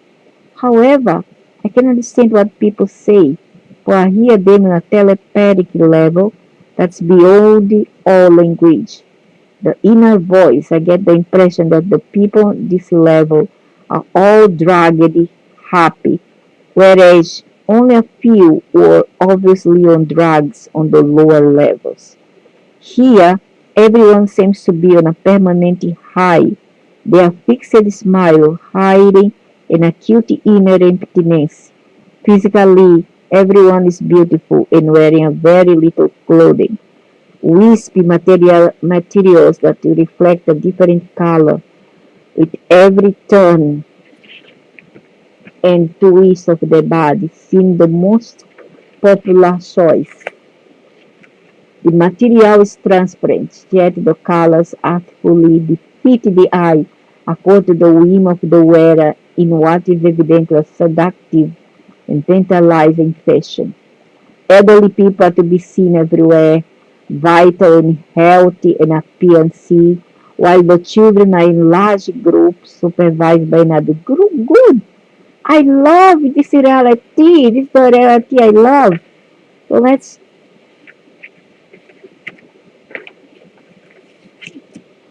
pure abuse on drugs. So however can understand people say for here in the particular level. So the shepherd is smiling. I open my mouth to reply them. What we did together, the shepherd and I walk among the people before the lower levels. I cannot understand the language. It seems to have a touch of the English mixed with other languages. However, I can understand what people say, for I hear them on a telepathic level that's beyond all language. The inner voice, I get the impression that the people on this level are all drugged, happy, whereas only a few only were obviously on drugs on the lower levels. Here everyone seems to be on permanent high. Their fixed smile hide an acute inner emptiness. Physically, everyone is beautiful and wearing very little clothing. Wispy materials that reflect a different color with every turn and twist of the body seems the most popular choice. The material is transparent, yet the colors artfully defeat the eye according to the whim of the wearer in what is evidently a seductive and tantalizing fashion. Elderly people are to be seen everywhere, vital and healthy and appearance, while the children are in large groups supervised by an adult. Most of the children wear nothing, comfortable and stable, permanent warmth. I suppose all things consider that this is better than the lower levels, I say. You think so? The shepherd nods toward a slightly more corpulent man as he walks by. That's the cowmaster, use a cynical term, overseeing his human cow units. Even if it's a less demanding system than the milking machine, these people Johnson is surely being sucked dry. I don't understand. It looks better than down below. The shepherd smiles a tight, brief smile, his eye flashing dangerously. The lower levels are left to their own devices. Most of them are the rebels, the troublemakers. Yet, they are the saving grace of this reality frame. It's from them and their growing shame at their own callous indifference that change is precipitated into this reality. The shepherd looks up. Come, see where the anger is directed. We ascend swiftly to two unseen ghosts from two different realities, moving through the atoms of energy that hold all realities apart. And together, as one, Wow, very interesting. We ascend swiftly. Two unseen ghosts from two different realities, moving through the ethers of energy that hold all realities apart and together as one. Soon we stand on the highest level, overlooking very changeable scene. Here is a appalling sea. We appear to be surrounded by mansions and castles spun from the threads of the rainbow. They occupy the space that on every other level is taken by the vast building that tower up and up on each side of the streets. On the level just left, the builds were hidden by visual reality. Maybe this is the same. It's the only explanation possible. The shepherd knows my shared thoughts. Actually, no. The buildings have ended here. However, they are the framing upon which all this stands. The true land is obviously far below us. Yet, with their technology, they have created enough synthetic soil to fabricate a replica of Earth conditions in the style that appeals to them. Enough to say that much of what you see here is real, with a little help from visual reality.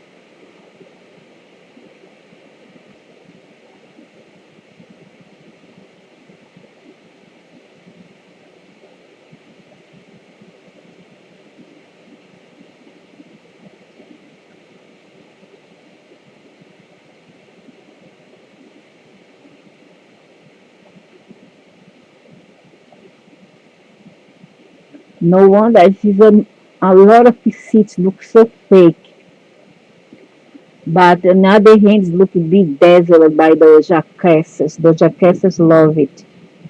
The shepherd knows my shared thought, actually no. True land is obviously far below us, yet with their technology they have created enough synthetic soil.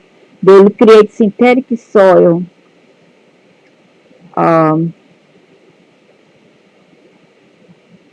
to fabricate a replica of the Earth. So they're going to create another planet. At condition the style that appeals to them enough to say that much of what you see here is real, with a little help from visual reality, is enhanced to create the illusion of a great space and distance, as though on the ground. Yet in reality it's not as large as it appears. Here, in the terms of credits, is wealth beyond the reckoning. A family group appears, two children and a woman. I cannot tell if the children are boys or girls. Oh, I know the binary stuff there, the transgendering thing, for they appear disturbingly sexless. However, like the woman, they have such radiant health energy that they are enshrouded in a visible aura of shimmering color. Yeah, they flush out their chromosome to appear superior. Are they gods or what? I asked. Oid. They are no more and no less gods than every human being is. What you see is the result of genetic manipulation and chromosome flashing. The consequence is spectacular in physical appearance and longevity. That's how they do. Then they go, oh, it's God. Oh, it's a saint. Oh, it's a master. Because they see his aura is vibrant and shimmering. Nonsense. You don't understand about science and technology, but hold your peace first, please. What you see is the result of genetic manipulation. Everything's about quantum physics, okay? It's about science, pure science, not nonsense of dogmas here for intelligence sake. They are no more no less gods than every human being is. What you see is the result of genetic manipulation and chromosome flashing. The consequence is spectacular in physical appearance and longevity. I bet these costs are heap to maintain. Of course, the people billionaire. Almost nothing is impossible here if credits can make it happen. But there is another more demanding price to pay. To pay, Michael. What should you say the overall expression of this reality? That is in a working discord, overwhelming, never ending, unremitting discord. That means suffering, oceans of suffering. Point. The shepherd points dramatically. Look, observe what I reveal.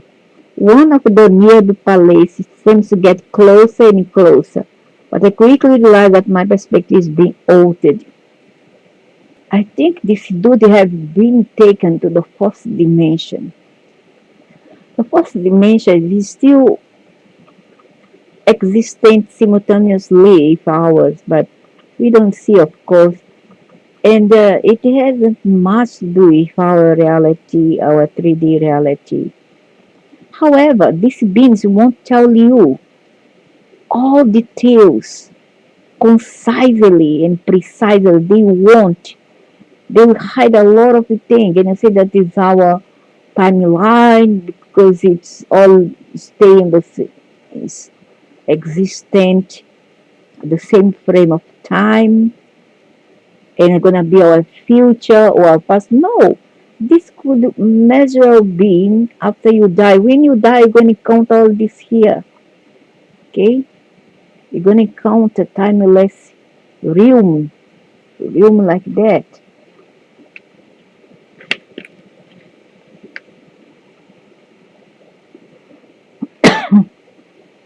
Michael, what would you say is the overall expression of this reality?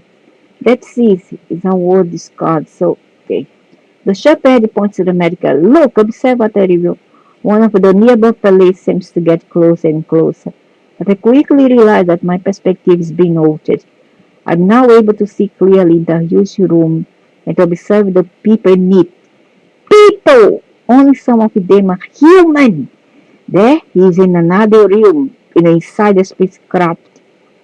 What he sees binary and visual reality.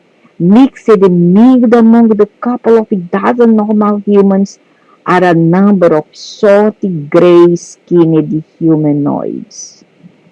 Aided by the shepherd, my sight expands, and I understand what I'm seeing. The gray ones have a humanoid form. The gray aliens are around 5 feet tall and have blurred features. I realize that this is deliberate, but the humans see them as normal people because they're in cohort with them and they are one of them. I'm really shocked when I perceive that. On a psychic level, the gray ones feeds off human misery and suffering. Oh, great.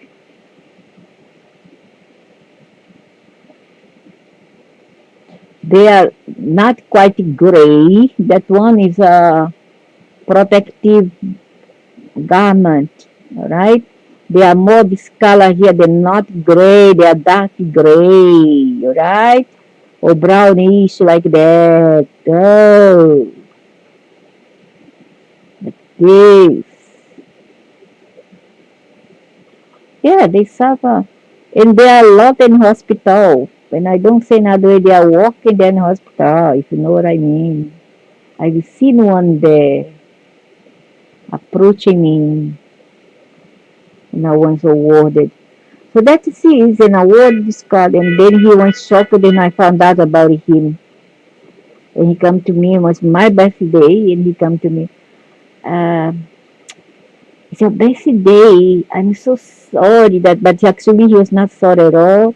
He was just like mocking me and he is just delivering pressure to see me suffering on my birthday.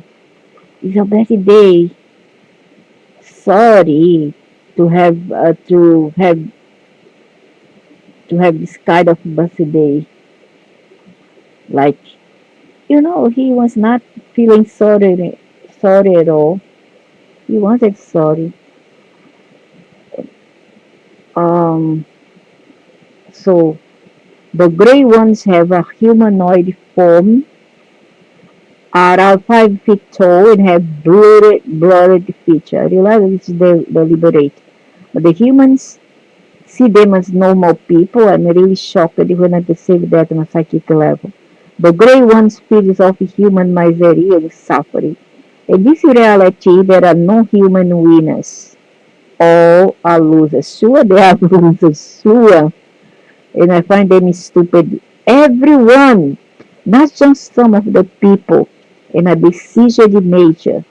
Somehow, this whole reality is controlled, and manipulated by a parasitic race of beings.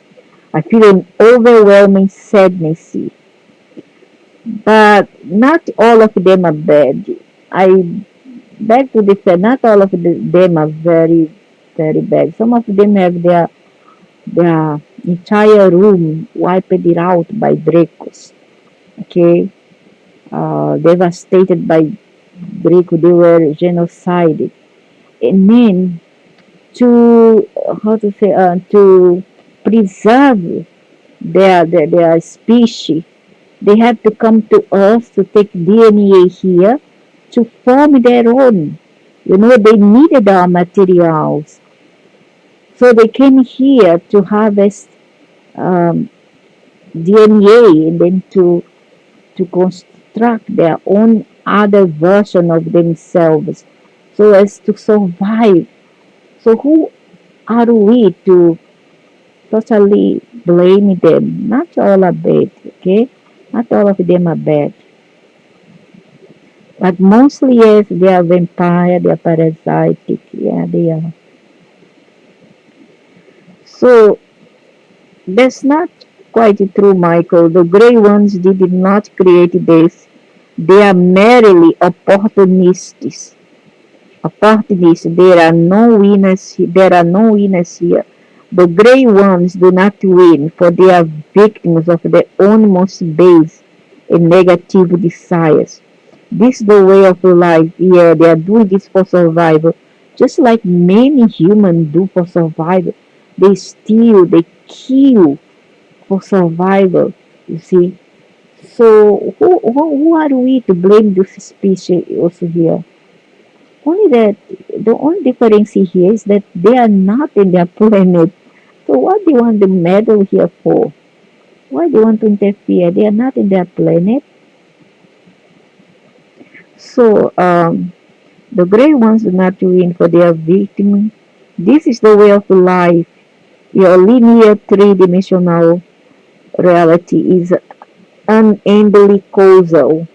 You can only live within the reality frame of your own causality. If you greed and indifference here within your consciousness, then eventually you must experience their outworking, their effect. Correct. Very, very right. I have shown you this for a reason. Your insight into this timeless reality, your experience will be shared. This is part of your purpose in life. You are involved in a process of beginning a long time ago in linear terms. There are people in your everyday reality who are ready to move beyond the limitations of modern consensus reality, progressing towards the birthright of the human divinity. This reality we are visiting is but one consensus reality among many. This one is almost not quite devoid of the expression of real love. It's a very unhappy place, I sigh. It's a very unhappy place. How ironic to be in loveless reality when each and every human is a being of light and love manifested in physical form. As my thoughts end, we drift away, leaving that blighted place. We seem to flow through other frames of reality, for occasional glimpses of otherness touch my perception.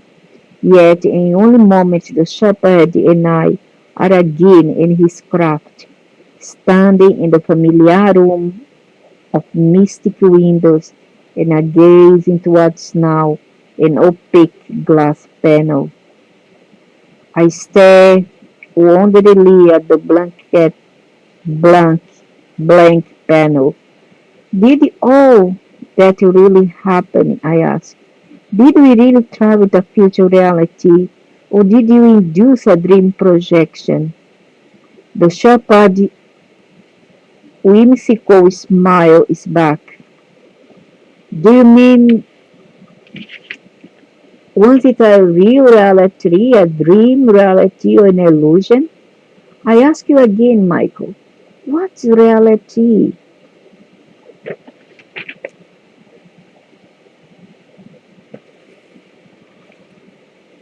I think carefully before I reply. Reality is the experience of now, in whatever way, manner, form, or dimension it takes place. Reality has no limits. I stop as my insight reveals more. Reality is the expression of consciousness, however that may manifest. In a event that is experienced on a three-dimensional level will be very different reality from the same event experienced on a higher dimensional plane. Reality is not the event but the experience of it. And the experience differs with everybody. Therefore, we each create our own reality. My eyes open ever wider as I follow my insight. If we are open to a great expression of life, we expand our reality of life.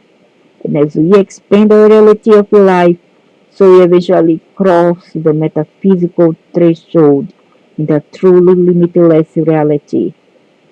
All this is determined by each one of us. The shepherd nods. Very good. If you only could be as expansive and all embraces your words. I frown. I happen to think that I'm doing okay. He looks at me, still nodding. Yes, I agree you are. However, the reality is that when you leave this timeless room, you will remember approximately 10% of your whole experience. You will retain only the 10% that you are physically writing, even as we talk. Even that you will accept only because you will not be able to deny what you have written. Despite this, you will even fight against your own words. You are at the stage of entering the threshold. Part of you is held, fixed and stuck in a consensus reality, while another part is moving into a greater metaphysical reality. Sadly, these two major aspects of you will be in conflict, yeah, duality. That's the problem. Which part of me will win? That's not for me to say. The conflict will be very basic. Self-denial versus self-acceptance in its many different guises. This is the overall conflict of humanity. If you overcome your conflict in nothing less than self-realization, will accomplish this, then you will know your purpose in this physical incarnation. Each word that you are now writing as you physically sit in your bed is a primer. If you make that quantum, if you make that quantum leap in consciousness, crossing the threshold, the skeleton of words you have written will become fully fleshed. You know, all your experiences in this room will be remembered as a happening of now. Suppose I do remember everything. Is it allowed? Of course you are allowed. You are allowed. The choice to forget is yours. It's the only way you see of being able to deal with the immensity of this metaphysical experience. The part of you that clings to a consensus reality will be so overwhelmed with the whole memory that you could be emotionally traumatized. The probability is that you will not be able to deal with it. Suppose I don't attain self realization. If you focus on such possibilities, you will ensure that you do not, at least in this incarnation. An incredibly scary sob sweeps through me. In my physical terms, I'm 40 years of age. Back then, he was 40 years. I tell the shepherd, I vow that I will be awake and self-realized by the time I'm 50 or dead. I will not continue my life longer than that in the consensus reality illusion.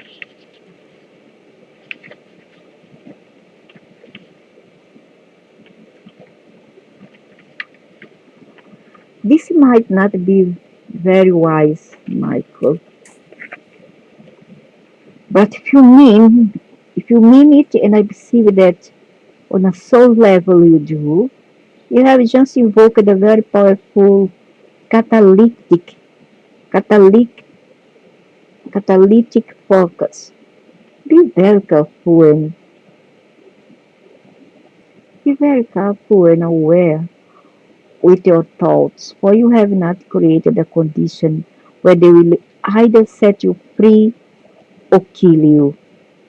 For a few moments I am stunned by my own rash reaction. In some deep inner center, I know that what I have invoked will come to pass, one way or the other, yet I feel no fear. The decision has been made, and I have a knowing that I cannot unmake it. I cannot back out, nor do I want to. As we walk toward another window panel, my thoughts turn back to the gray ones. In some deep submerged part of me, I have the feeling that I have encountered these beings before, but I have no memory of it. Just who are those unpleasant gray characters? The shepherd smile indicates that he has expected the question. They are three-dimensional beings who for many ages have fallen by the wayside of spiritual evolution. Yeah, but their home planet also has been ransacked and invaded. They have learned how to travel space, as you call it, promoting greed and mindset. Not all of them, that's the Zeta, the Syre, not all of the grace. Promoting greed and misery in other intelligent life forms that are susceptible to their coercion. Yeah, because that one's the evil gray, the evil version of the grays, the zetas. However, they are also part of the divine creative principle, the DCP. They are part of the DCP or the divine creative principle, just as you and I are. Imagine the opportunity they create for those other beings to let go of their fears and their negativity and consciously grow. In this way, the gray ones are also very powerful agents of change. Where did they come from? They are stuck in a very negative room of reality that doesn't tell me where they are from. Zeta Reticulis, Orion, Shaman Orion, Zeta Reticulis, another part of the universe. Some are stuck here in a base underground. I hesitate to get you bogged down in fixed ideas of where is home. That is a silent suggestion that humanity is from Earth. You are beings of infinite reality, and Earth is no more than a temporary classroom in your journey of life. The linear time you spend on Earth is a single drop in a whole ocean of timelessness. Does this then make Earth your home? I take it then that the gray ones are sort of wandering, high-tech cosmic thugs. The shepherd laughed. Ha ha ha ha. his head thrown back, finally wiping tears of mirth from his eyes. He beckons me over to another place. Chuckling, he indicates another scene. Is this emote your liking? Once again, I'm looking down onto and into the city that I saw earlier. There are great multicolored domes that seem to change color as I watch, and several vast buildings that an incredible array of silvery pyramidal angles arranged in an intersected cluster of multiple tetrahedrons. Not only is it very impressive to look at, but the city emanates a powerful atmosphere of peace and tranquility. This is a lot better than the other place I comment. Same time frame, different reality. It's hard to understand that each time frame has other different realities. This time frame is reality. This time slash frame reality is in sharp contrast to the one we visited. The shepherd tells me they are so extremely different that they cannot exist together in one frame. Sort of, sort of like oil and water, suggests. His deep blue eyes hold mine. Exactly. The difference here, however, isn't consciousness here. Physical form here is similar to that other reality, although more sensitized and refined.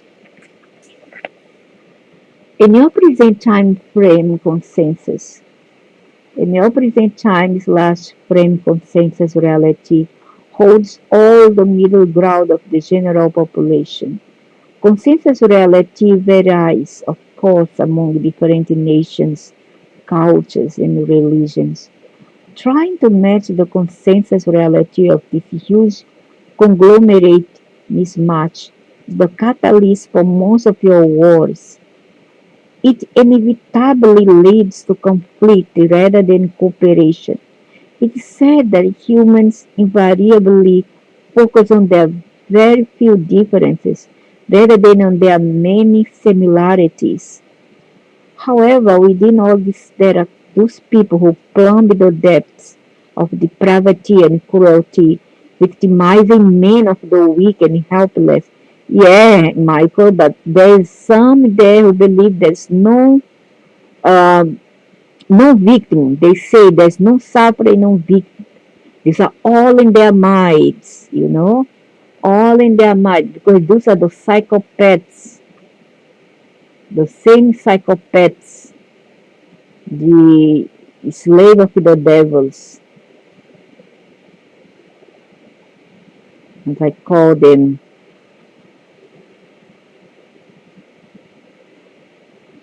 Equally, there are others who rise far above all conflict and differences, find the deepest love and compassion for all humanity inadvertently.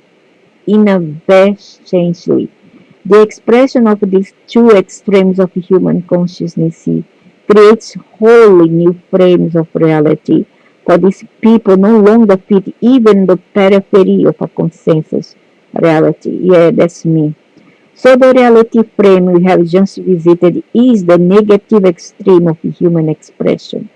The sinners, while this I indicate the city in the window panel, is the reality frame of the compassionate, loving people, the saints. Yet each reality occupies the same time slash frame. The shepherd laughs at my humor. I know you are not serious, Michael, but I must remind you that every human is a divine being of light and love. Losing touch with this state of consciousness is not evil, any more than retaining such a focus and good is good. Good and evil are description based on judgment, and judgment has not served humanity at all well. Discern always, but never judge. What's the difference?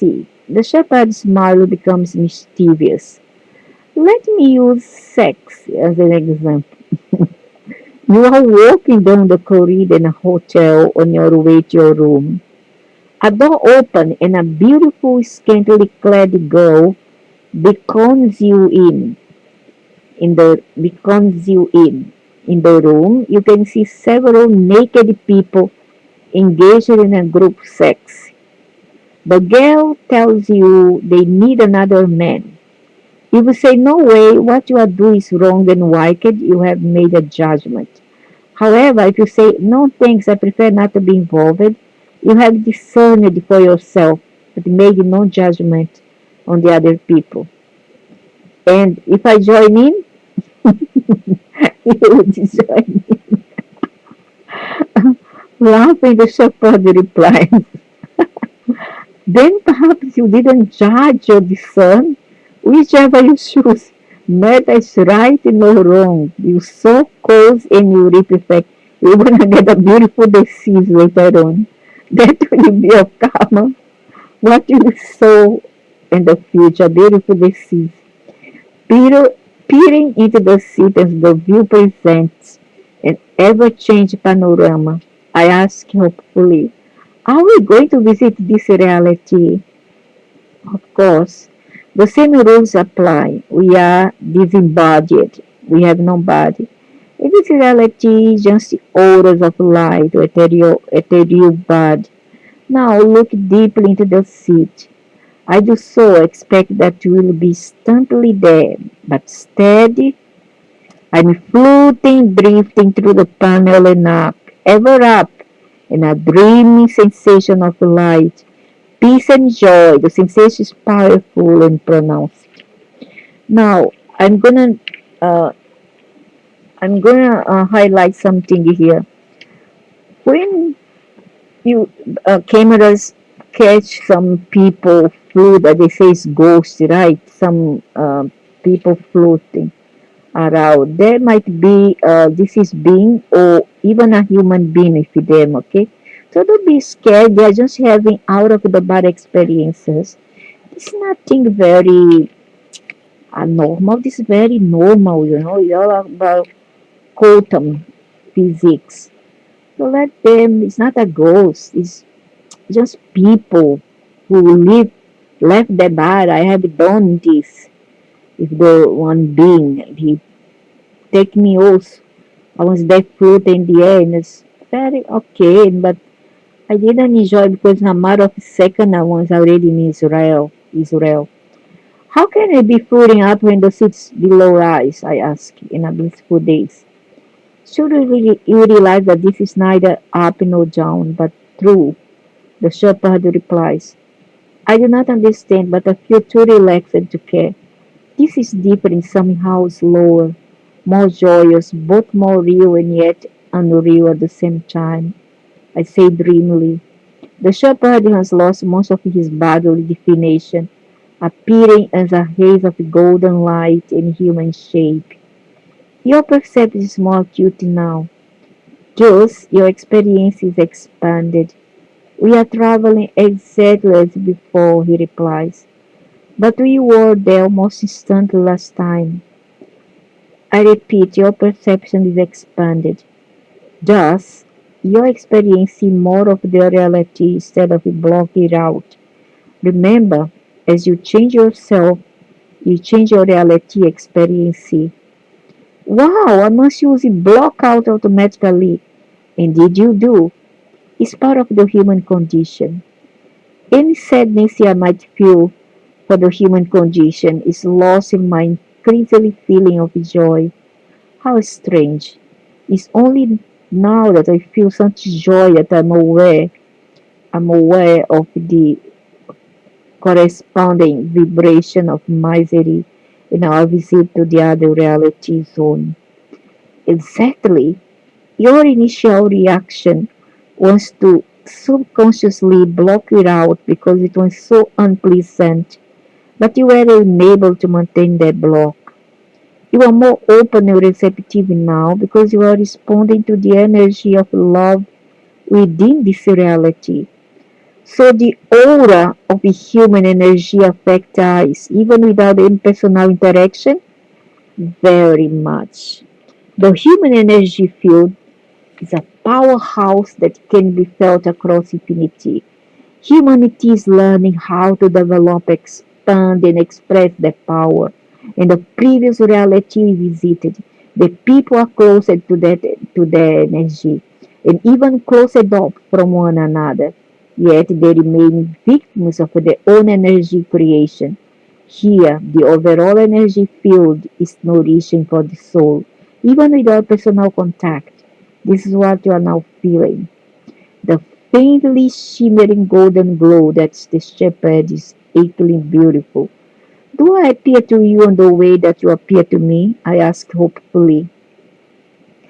According to your viewpoint, you are less defined than before, but for me, you are appear as more truly yourself. Self is beauty beyond imagining.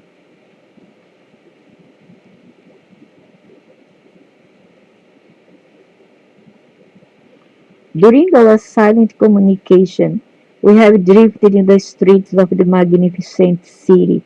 I immediately aware of the absolute difference between the city of a future reality and the city of living glass that I visited earlier. This city has been lovely built and created, but that other city is alive, an expression of a vast and aware consciousness. I look around me captivated. What I assume to be streets are obviously not for traffic. There is no traffic, no cars or buses or delivery trucks, not even bicycles. But there are lots of people. The street yard is lined with trees unlike any I have ever seen. Yeah, because you are not on Earth, you are in somewhere else. Or maybe you are in Earth but in another reality, the reality of the dead and the other spirit. The foliage is spruce-like, with short, thick needles of glittering silver. I would normally assume the trees to be fakes. So, oh, they are fake. They are fake. But the life force emanates from them is too strong to deny. Although I'm not physical, my sense of touch reveals that. Like spruce, these needles are soft and flesh. In some ways, they look like spray painted Christmas tree. They are fake. They are binary. Except that as I look, I realize that the needles are gently moving, as though being stroked by invisible hand along the branches. The needles bend in a rhythmic ripple of motion. This is amazing, I explained. It is the result of genetic intervention. See, they are not real, did not I say? In this case, the geneticists have set up some very complex instrumentation that feeds the response of the plant in the computer. They experiment certain biological suggestions. The plant registering either its discord or accord with this. In this flame of reality, the geneticists develop the plant only with its total approval. Some geneticists have become so skilled that they are able to bypass the instruments, tuning directly into the consciousness of the plant. As you can feel, these trees both approve of and enjoy their movement in physical form. Why do I get the feeling that the DNA of sea anemones may be involved? I ask. As is apparent, they are involved, the shepherd replies. And it would be surprise you to know that they found a way to allow the sea anemones to branch out into tree-type expressions. I look at him in mock surprise. What's this? A poem from a cosmic being? Whatever next? As we laugh, I realize that there is an effervescent quality in the atmosphere of the city, almost mildly intoxicating. Even the shepherd is not immune to the sense of fun that it evokes. For the first time, I really know what he meant when he spoke about the two extremes of expression in our human consciousness. This is the absolute opposite to the earlier frame of reality we visited. It's only now that I realize just why we visited that other frame. The shepherd knew that by experiencing that earlier frame, I would be able to fully appreciate this one. Expansion by contrast. Is there any way from that miserly frame to this joyous frame in a single lifetime? I asked. No. Why not? Why not? Don't pop pills, is it? No, you would have to die to that negative expression of consciousness to incarnate into this reality. So, I mean, even if I die or don't die, still other people have to go through all that and suffer? Never mind about my dying or not, but what about the people who are stuck in that reality for eons and eons, go, come back, go, come back, go, come back, in the same kind of script, in the same kind of room, in a tunnel that they take, the same kind of journey, the same kind of program that they give to these beings. Never mind about it, die, it's out of the question. What I mean is, must be eradicated for good, forever. Even there needs to be a prodigious quantum leap in consciousness. But possible? Yes. There's always hope, I say brightly. I would prefer that you say, there is always love. Oh, why? I asked, puzzled. Because the expression of hope can be quite static. The expression of love is creative and moving. It promotes change. Hope tends to look outside for help and waits. Love looks within and finds the power of self. Correct. Thank you. That's something I definitely needed to practice.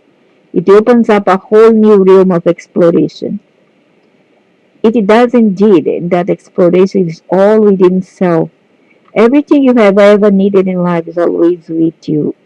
All humans hold all the wisdom, capacity, capability, and potential of their divinity.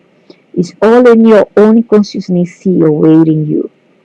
An image comes to my mind. It sounds rather like a man crawling through a dry, blazing hot desert looking for water.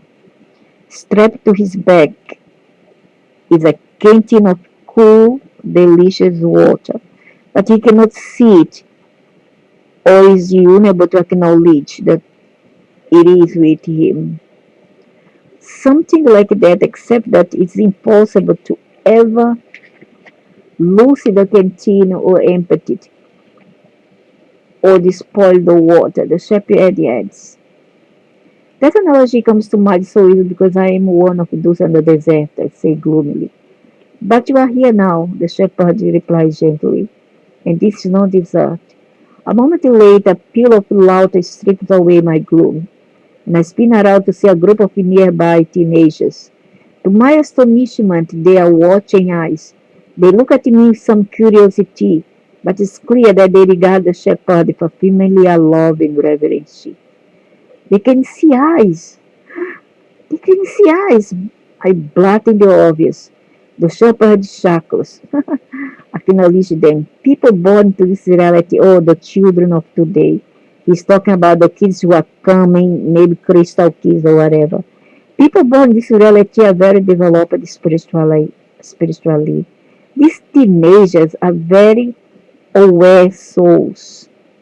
They can see me in exactly the way you are seeing me. So cute. The difference is that while abilities are being enhanced by me, these young people are using their own ability. But we were invisible before, I protest.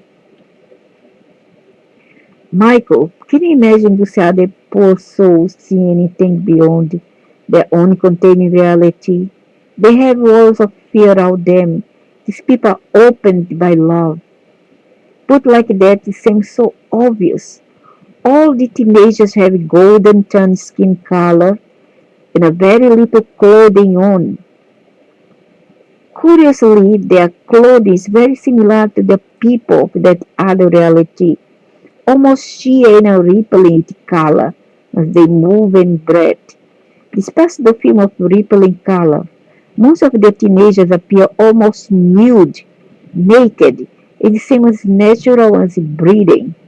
There's other hypocrites full of fear and a false hypocrites, a false morality that goes around and shame people who wear scanty dress or go naked. How? Oh no, you're not intelligent, dude. Without exception, they are all beautiful. They glow with exuberant health. I give you advice, please don't come back to the future because the future you're gonna have a pretty much disappointment. You're gonna see teenagers like this, not just psychic, highly psychic. We're gonna see them half naked, and there will be obviously no rapes, no sexual abuse like you see today, and gonna see things that you don't want to see, so don't come to the future. They glow with exuberant health, eyes shining bright with the sheer enthusiasm of life. Intelligence and alert awareness radiate from them as a tangible aura, waving the beacon for us to follow them. Can we communicate it to them? I asked the shepherd. They obviously know you. I can communicate it to them in the same way that I communicated to you. We are all acquainted. The group of teenagers are stepping into an energy band of colored light that runs down the center of the street. In some ways, it resembles a dense rainbow that simply follows the contours of the street, merging into the similar rainbows where the streets intersect. As soon as they step into it, the whole group lifts a few inches off the ground, laughing and playful as they gesture for us to accompany them. Oddly, several other people traveling the same energy band are going much faster, moving past the teenagers in what appears to be a collision-proof system of travel. Try it, the shepherd suggests. Needing no urging, I float into a stream of colored energy. Instantly, a field of force seems to hold me, and I am aware that it will respond to the mental projection of how and where I wish to travel, fast or slow, and wherever in the city I want to go. I project the thought of following our new friends, and if no sensation of movement, I'm instantly with their group. This sure beats on public transportation.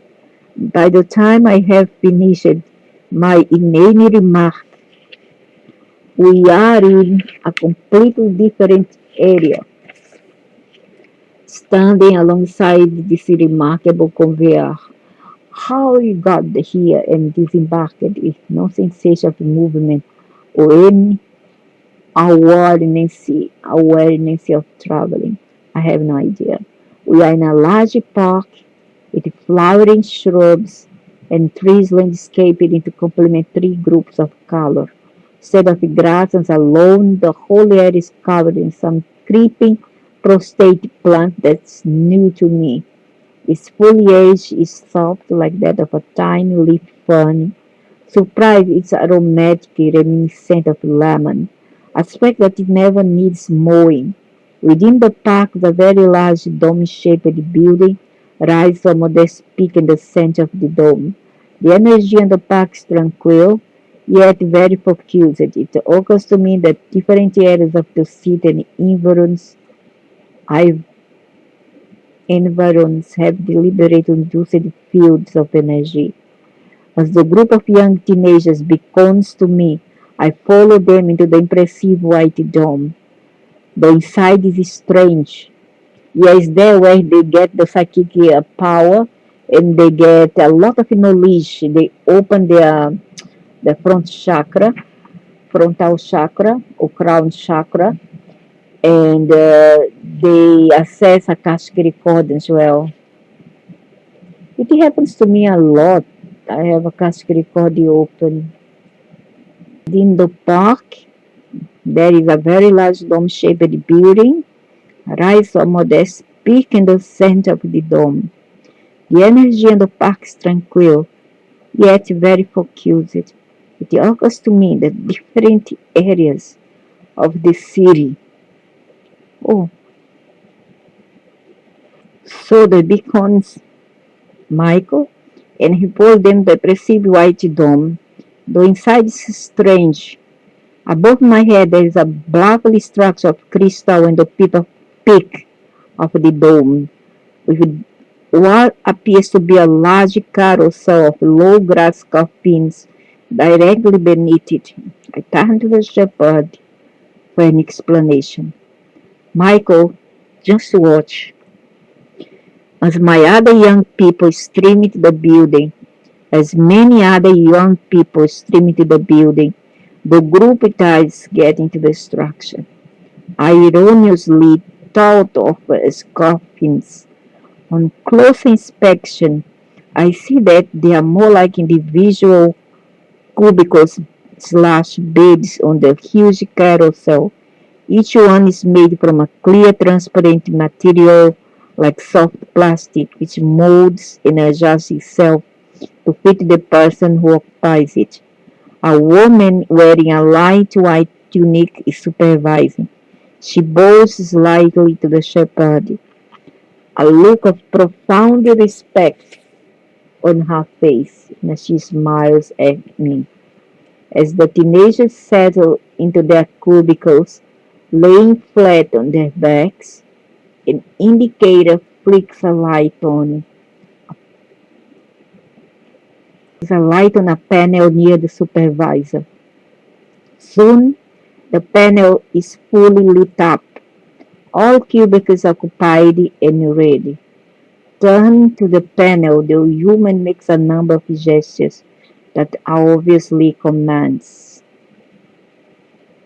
The crystal structure high above at the peak of the dome lights up, beaming a different color of light into different sections of the carousel. At a guess, there may have been 200 to 300 teenagers on the carousel. Next, the carousel begins to turn very slowly, while the teenagers relax, eyes closed and seemingly sleep. Stepping close, I see that an opaque, helmet-like apparatus covers the hidden face of each occupant. Completely baffled, I look at the shepherd in perplexity. This is weird, he smiled. They are students. Suddenly, I don't like this idea, really. It looks so freak to me. Imagine putting laser there in the student for them to learn like this. Emitting laser information to the brain, the help of laser light. Suddenly, it's also overwhelmingly obvious. This is a school and this is reality. Instead of learn by rote information spread direct into their brains and minds while they are relaxed in alpha theta brain wave. The shepherd knows of my sudden comprehension attuned to my broadcast thoughts. There is much more to it than that. Don't they get brain cancer? The carousel moves the student through different colors. Each one stimulates a certain response. The crystal through which the light shines is programmed, rather than a supermind that directly connects and communicates with the student through vibration. Every part of the student is involved, not only the brain, each cell of the body is intimately involved in this process. The students experience what they are learning. Each physical sense perception is involved, while the psyche is metaphysically stimulated. This is why they are able to see you and me, even though we are not physical. Their awareness is such that they can even see and hear through their skin while under the influence of this educational capacitor. Capacitor, does that mean that there is electricity involved? Certainly. The crystal generates an electrical current that is transferred via the vibration of color directly into the body electric of the student. As you know, even the pattern of your thought is electrical, correct? Our nerves. This surely help beats the punish and condemning math that was forced into me. I say enviously. In your reality frame, you are just beginning to develop what you call visual reality. Using that definition, these students have a visual reality experience, although it's far beyond anything that the people of your reality have devised. These students are not passively hooked into information. Within the parameters of their lessons, they are able to choose what they experience, fully participate in their learning. How long is school each day? Approximately 3 hours. During that time, through direct visual experience, they assimilate considerable more than in a month of the method you experienced. A month, I cry out. That's impossible. And I look behind there in the 70s. Our school were like 4 hours per day, 4 hours. And for this guy was too much. Imagine nowadays, children having five, no, not five, five minimum, 6, 8, 9 hours of school. Means what? That they don't have a family life. They don't have a life anymore. A month, I cried, that's impossible. The shepherd faces me calmly. At 6 years of age, this student have learned almost all there is to know about the human body and the way to maintain optimum health, everything inside and out. Perhaps that is why they are so physically perfect. It's true. I noticed as the student arrived that although her color and eye color vary a great deal, all the teenagers have the golden tan skin. They are mostly slim and quite tall. Without exception, they all radiate vibrant health. It's rather down to be faced by such perfection, I comment. Are all the adults like this? Michael, remember, this is a time's last frame of a future reality. Do not compare these people with your present humanity. You are living a time where the great potential of many brilliant individuals is suppressed. Your people are stricken into disease, war, famine, illness, and suffering on a level that rivals anything in your historical past. All of your true geniuses who develop the means for holistic health and a global abundance of food are persecuted, ridiculed, ridiculed, restrained, and controlled by rampant corporate greed and consensus reality. However, as always, the greater the suppression, the greater the resulting explosion. Yeah, that's correct. And they are talk about the 70s decade when there was no much viruses. When it start this 21st century, they start to throw viruses non-stop up to now. Now they have the pneumonia, the terrible one that lasts 3 weeks or more. Some people knock out for 3 weeks with this disease. Okay, it's terrible disease, terrible. Very painful even. You live in a time of great cataclysm, a time of explosive upheaval and consciousness. What do you mean? We live in a time of great cataclysm, a time that the era, try now, a time of an explosive upheaval in consciousness. This can be seen environmentally, but we haven't noticed the eyes and the unprecedented speed of change. The times you live in will be the determining factor of your next reality frame. Some of your humanity will incarnate into the reality that you visited earlier. Some will incarnate here. The big majority, however, will probably incarnate back into the reality frame. That's a continuation of a present mood.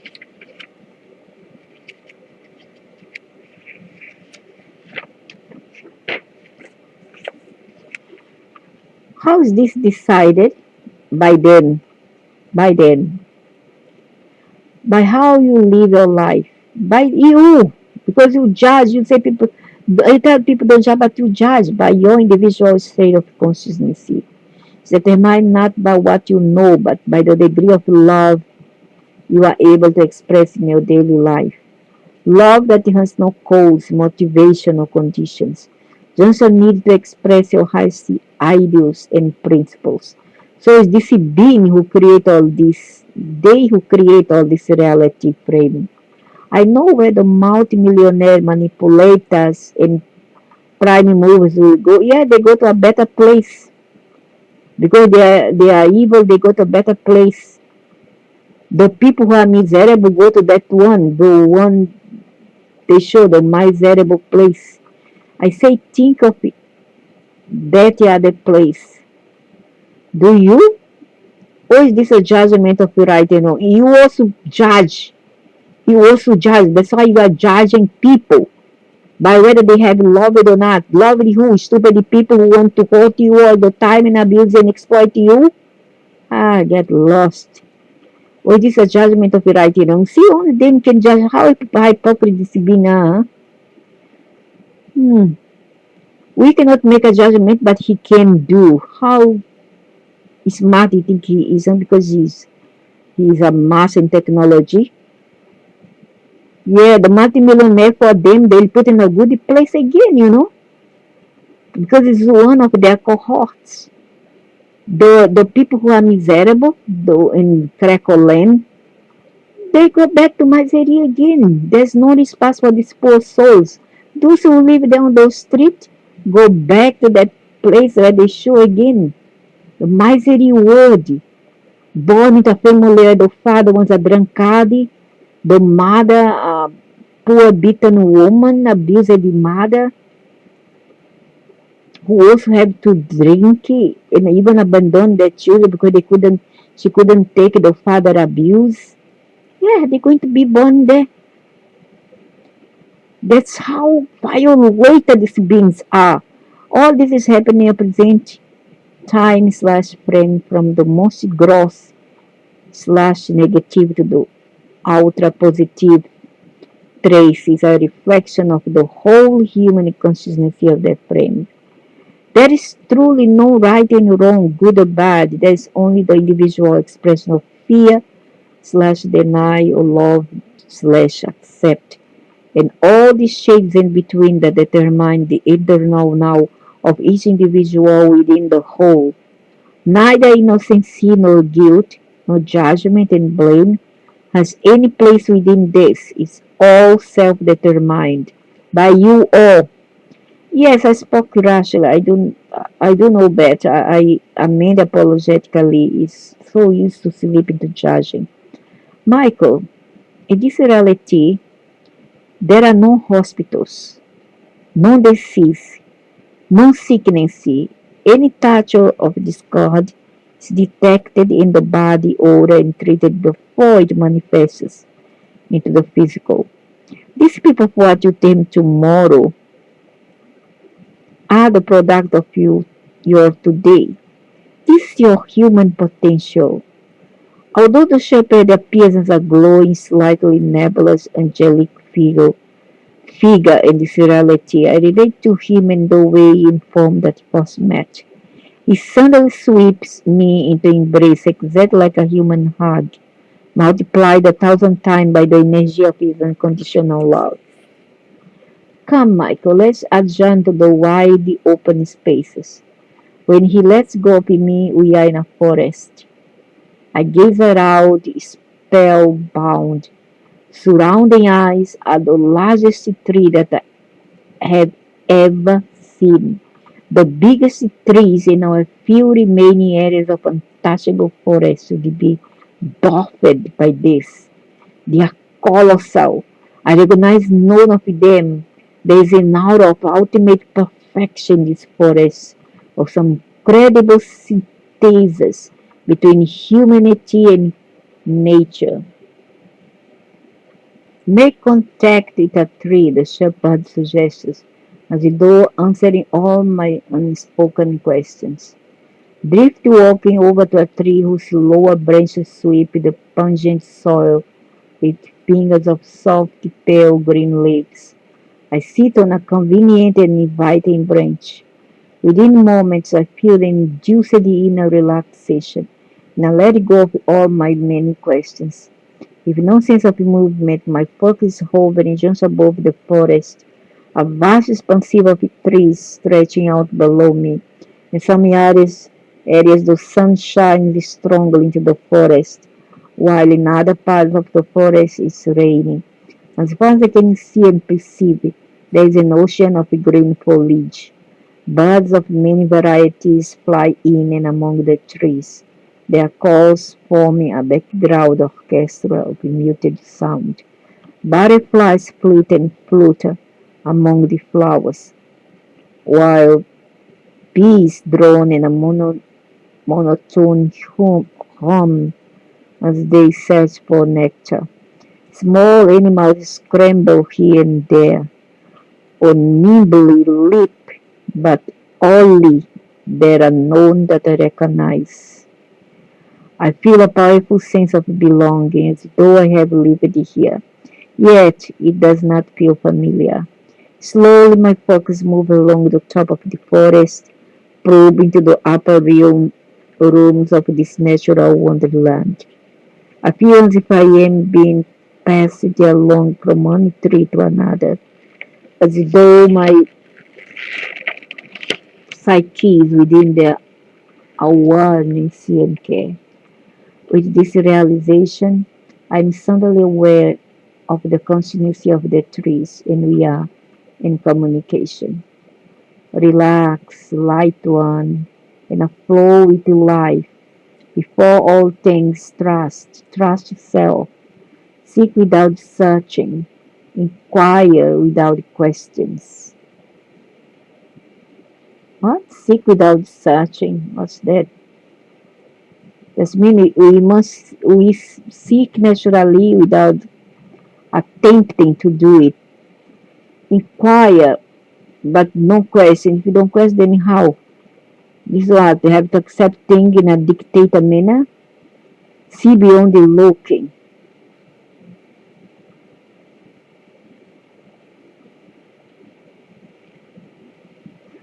Trust. Trust who? We cannot trust just anyone. As the clear words fade from within my consciousness, I'm aware of nature spirits all around me. Yeah, and they are not so nice as we imagine here.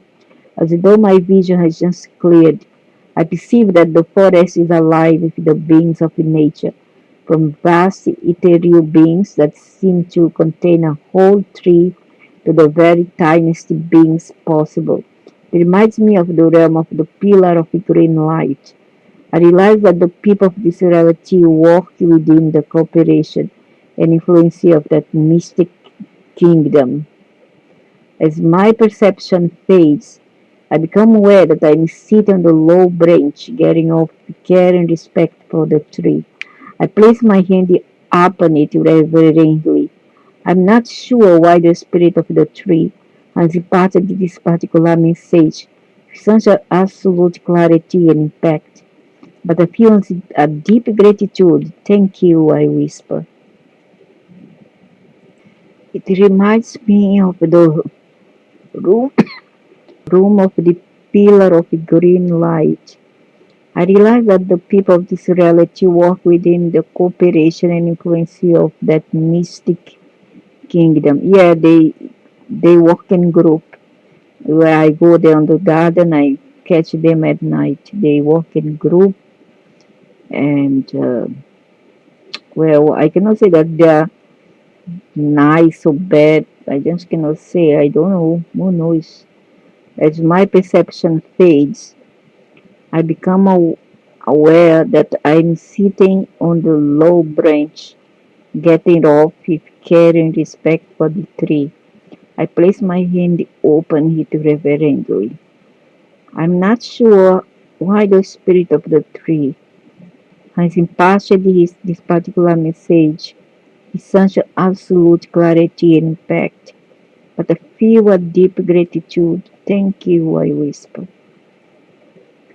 Under the shepherd's guiding sea, we drift like thistle, this, thistle seed among the splendid trees. In our reality frame, this would be exploited and ruined. I say we call it development and progress, apart from the wonder and beauty of the forest simply being here. Do the people of this frame use it in any way? Smiling, the shepherd changes our direction, and within moments, I see again the familiar multicolored band of energy, more ribbon-like than ever. It sweeps from beneath the trees to encircle some of them, then up to the canopy of far above, only to come sweeping down again.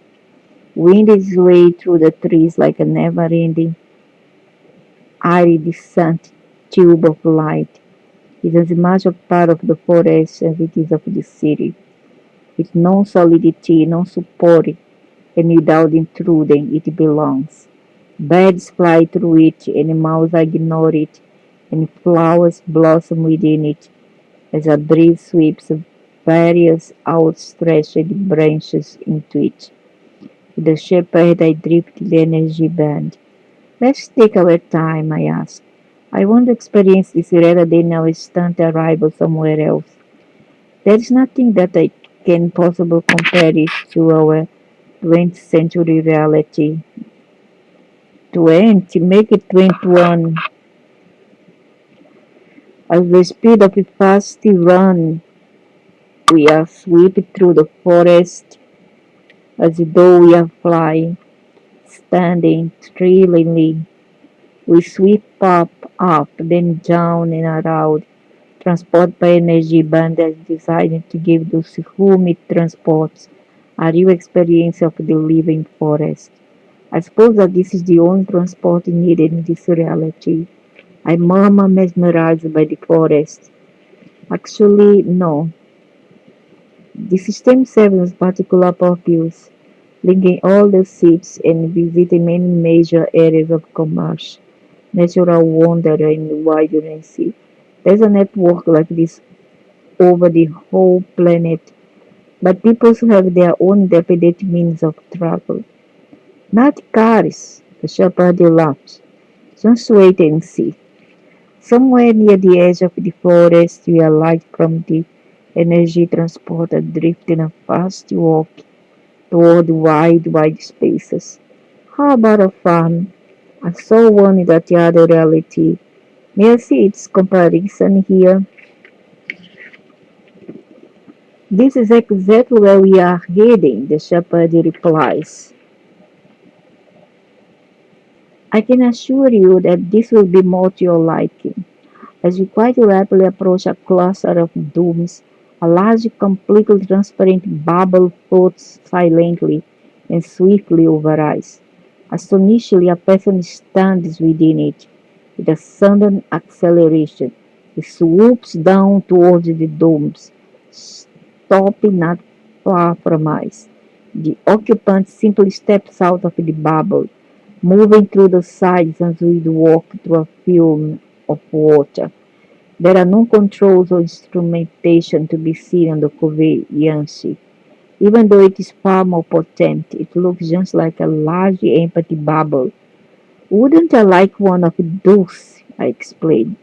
That's a personal transporter, the shepherd tells me.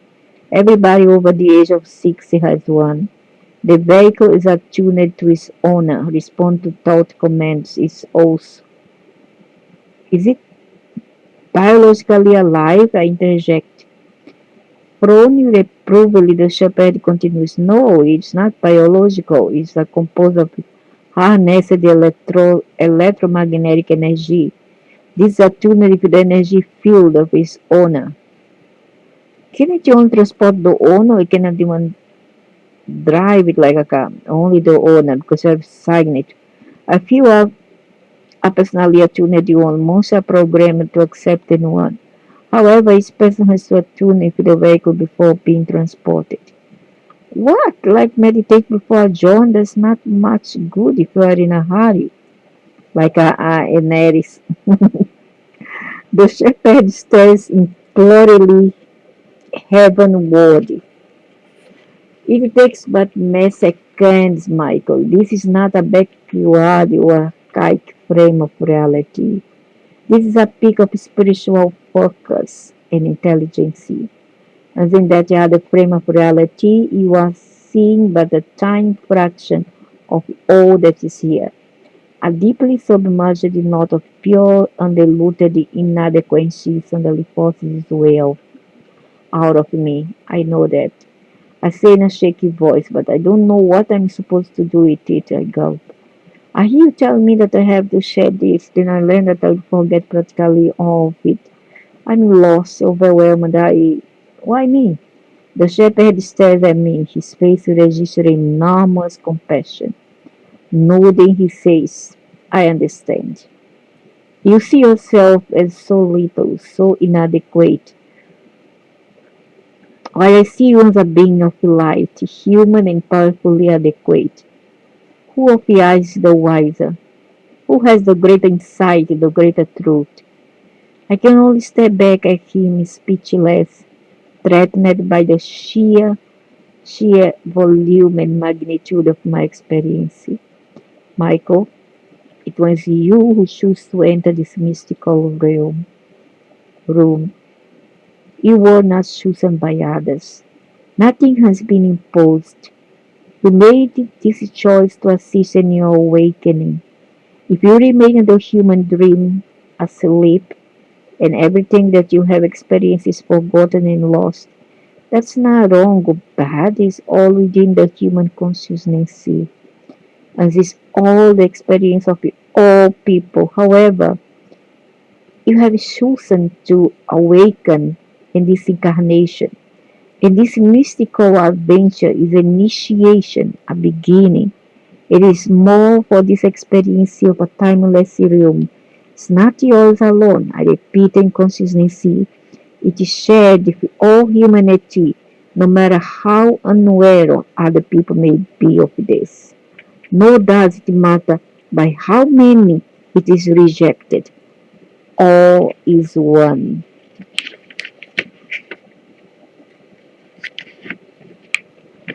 Only if you awaken, if this be remembered as happening experience. In other words, your memory will hold it in the past, but your reality will hold it in the moment.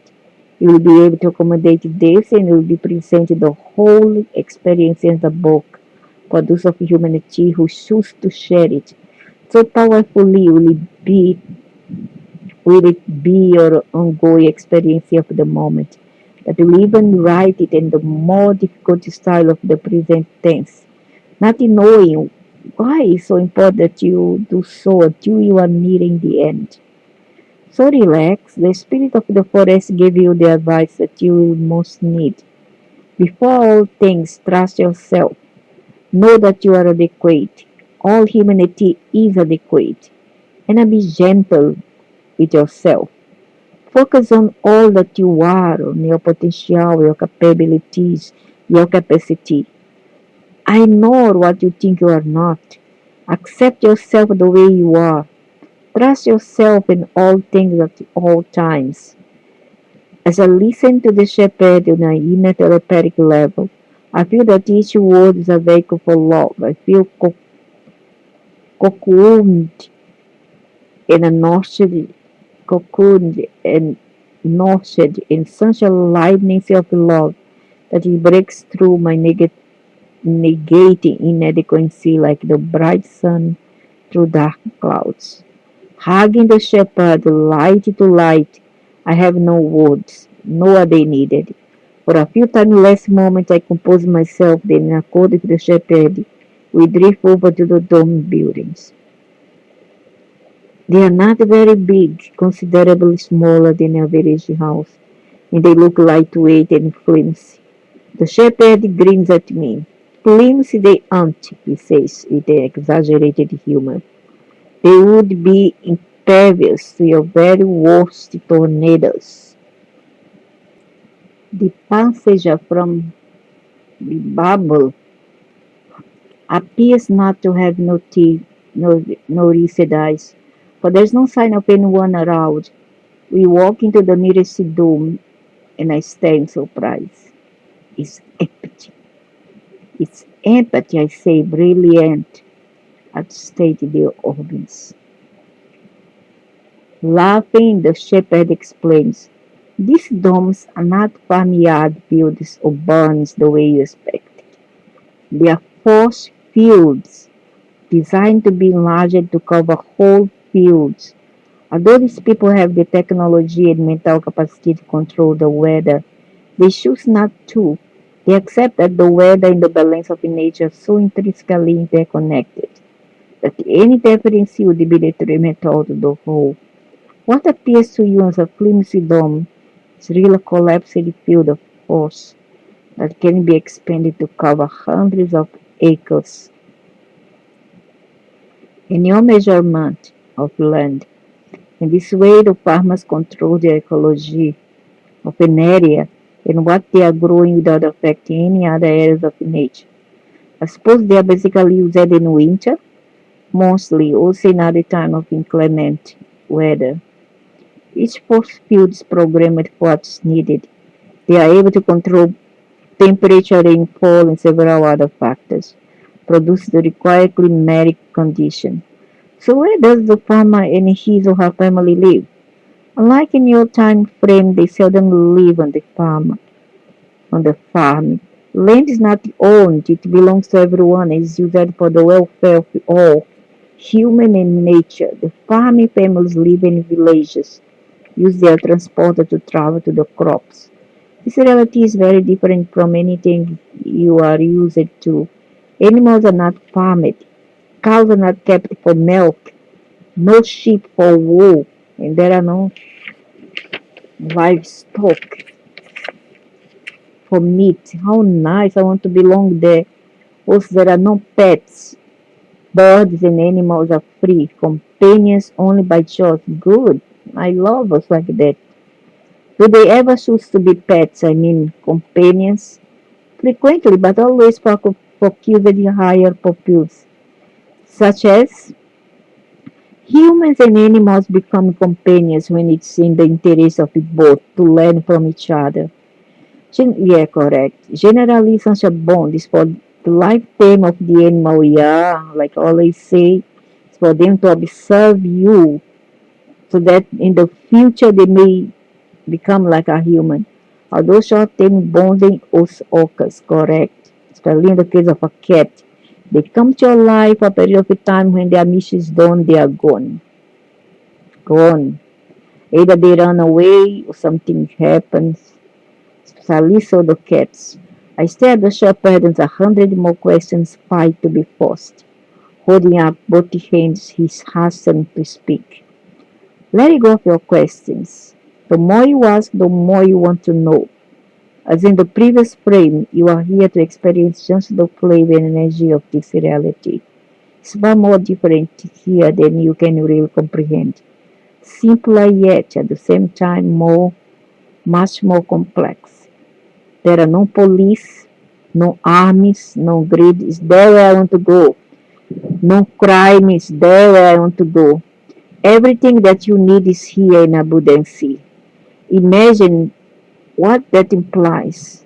As people live in the moment, spiritually focused, learn to expand their consciousness, develop their intelligence, and increase their wisdom. They do this through their interaction with one another and as students of the spirit of nature. They also learn from other beings. You mean visitors from the stars? That's a dramatic way to state it, but accurate. I take it that the gray ones are not welcome here. The shepherd chuckled. They could not be here. The energy of aware and focused love is anathema to them. Mhm. Do any of the beings I have met in this timeless room come here? Question time again? How else can I know?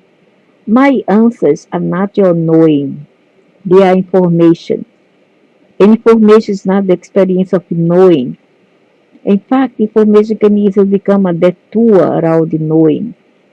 His energy has become brisk. He will visit one of the crop fields in this reality, so he can experience it, and then we must return. You are beginning to wobble. Wobble? Me? I can feel the shepherd's humor. You are approaching the limit of your ability to stay within a metaphysical focus. You have done remarkably well. I'm well feeling vaguely lightheaded, but I have no idea that my time is running out. How ironic to run out of time and timeless room. I quip. I realize that it's the physical me who is feeling fatigued. That of course affects the light body me. Yeah, correct. Without any awareness of drift of movement. We are suddenly in a large field of grain. What I see is quite astounding. A house sees a bubble floating over the field, while a stream of grain flows from the heads of the plants directly into the bubble. It fills quite rapidly, yet the bubble seems as light and buoyant as ever. That's impossible, I say. It's all made possible by a superconductive field of energy, the shepherd explains. However, I want you to empathize with the grain. Attune with it, feel the energy involved.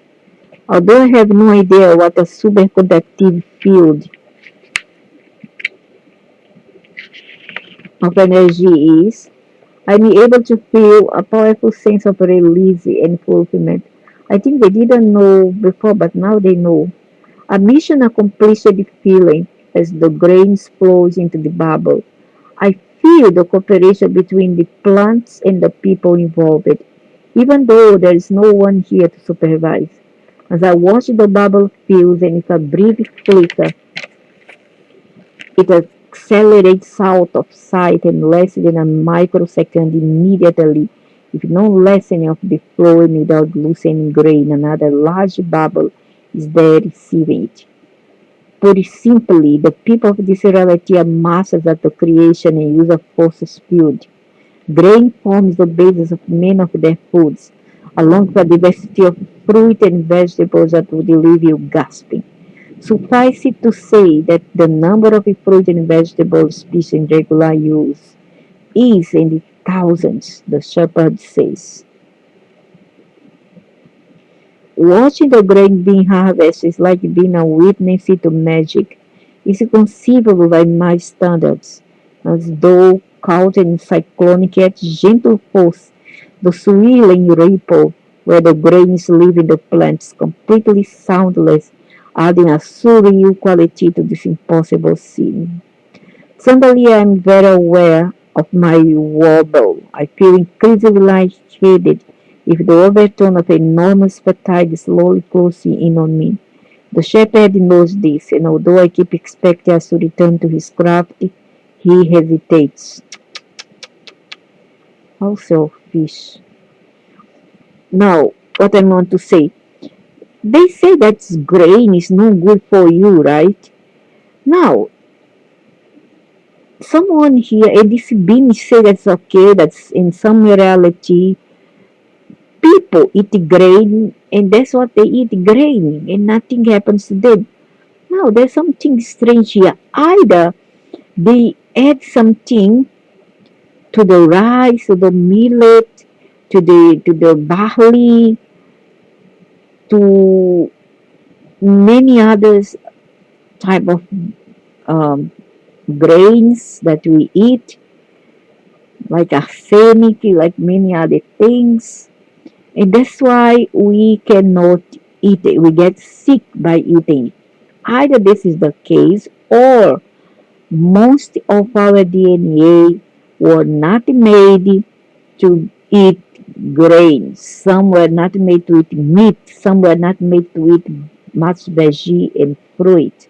So each one of us are unique. Without a warning, a bubble containing three people come sweeping over the grain crop to hover close by us. Staring hard at them, I gasp. 2 are thin-skinned human adults by the other being, although humanoid, spine bone, but they are not people. They are aliens. Okay, they are not human. They are aliens. So you see, two are thin-skinned human adults, but the other being, although humanoid, spine bone and very slender. Oh, two is human and spiny bone and very slender, with a large hairless head and startling blue skin. Wow, blue skin. For a moment our eyes meet and I sense an inner recognition. I feel a love for this being that's so powerful and unexpected. It hurts. In the brief moment our eyes meet, I felt a promise from the blue beam that I cannot put into words. A promise I cannot define. Wow, amazing. Even as I stare longingly back, thing around me blurs, and with no sense of movement or displacement, we are back in the shepherd's craft. I realized that the shepherd had deliberately delayed so that I could meet the blue being. I smile into the shepherd's eyes. Thank you. With all that I am, thank you. Despite the mystery, or maybe because of it, I have no questions. Ooh, finally it's over. It was so long, like 1 or 2 hours. My God.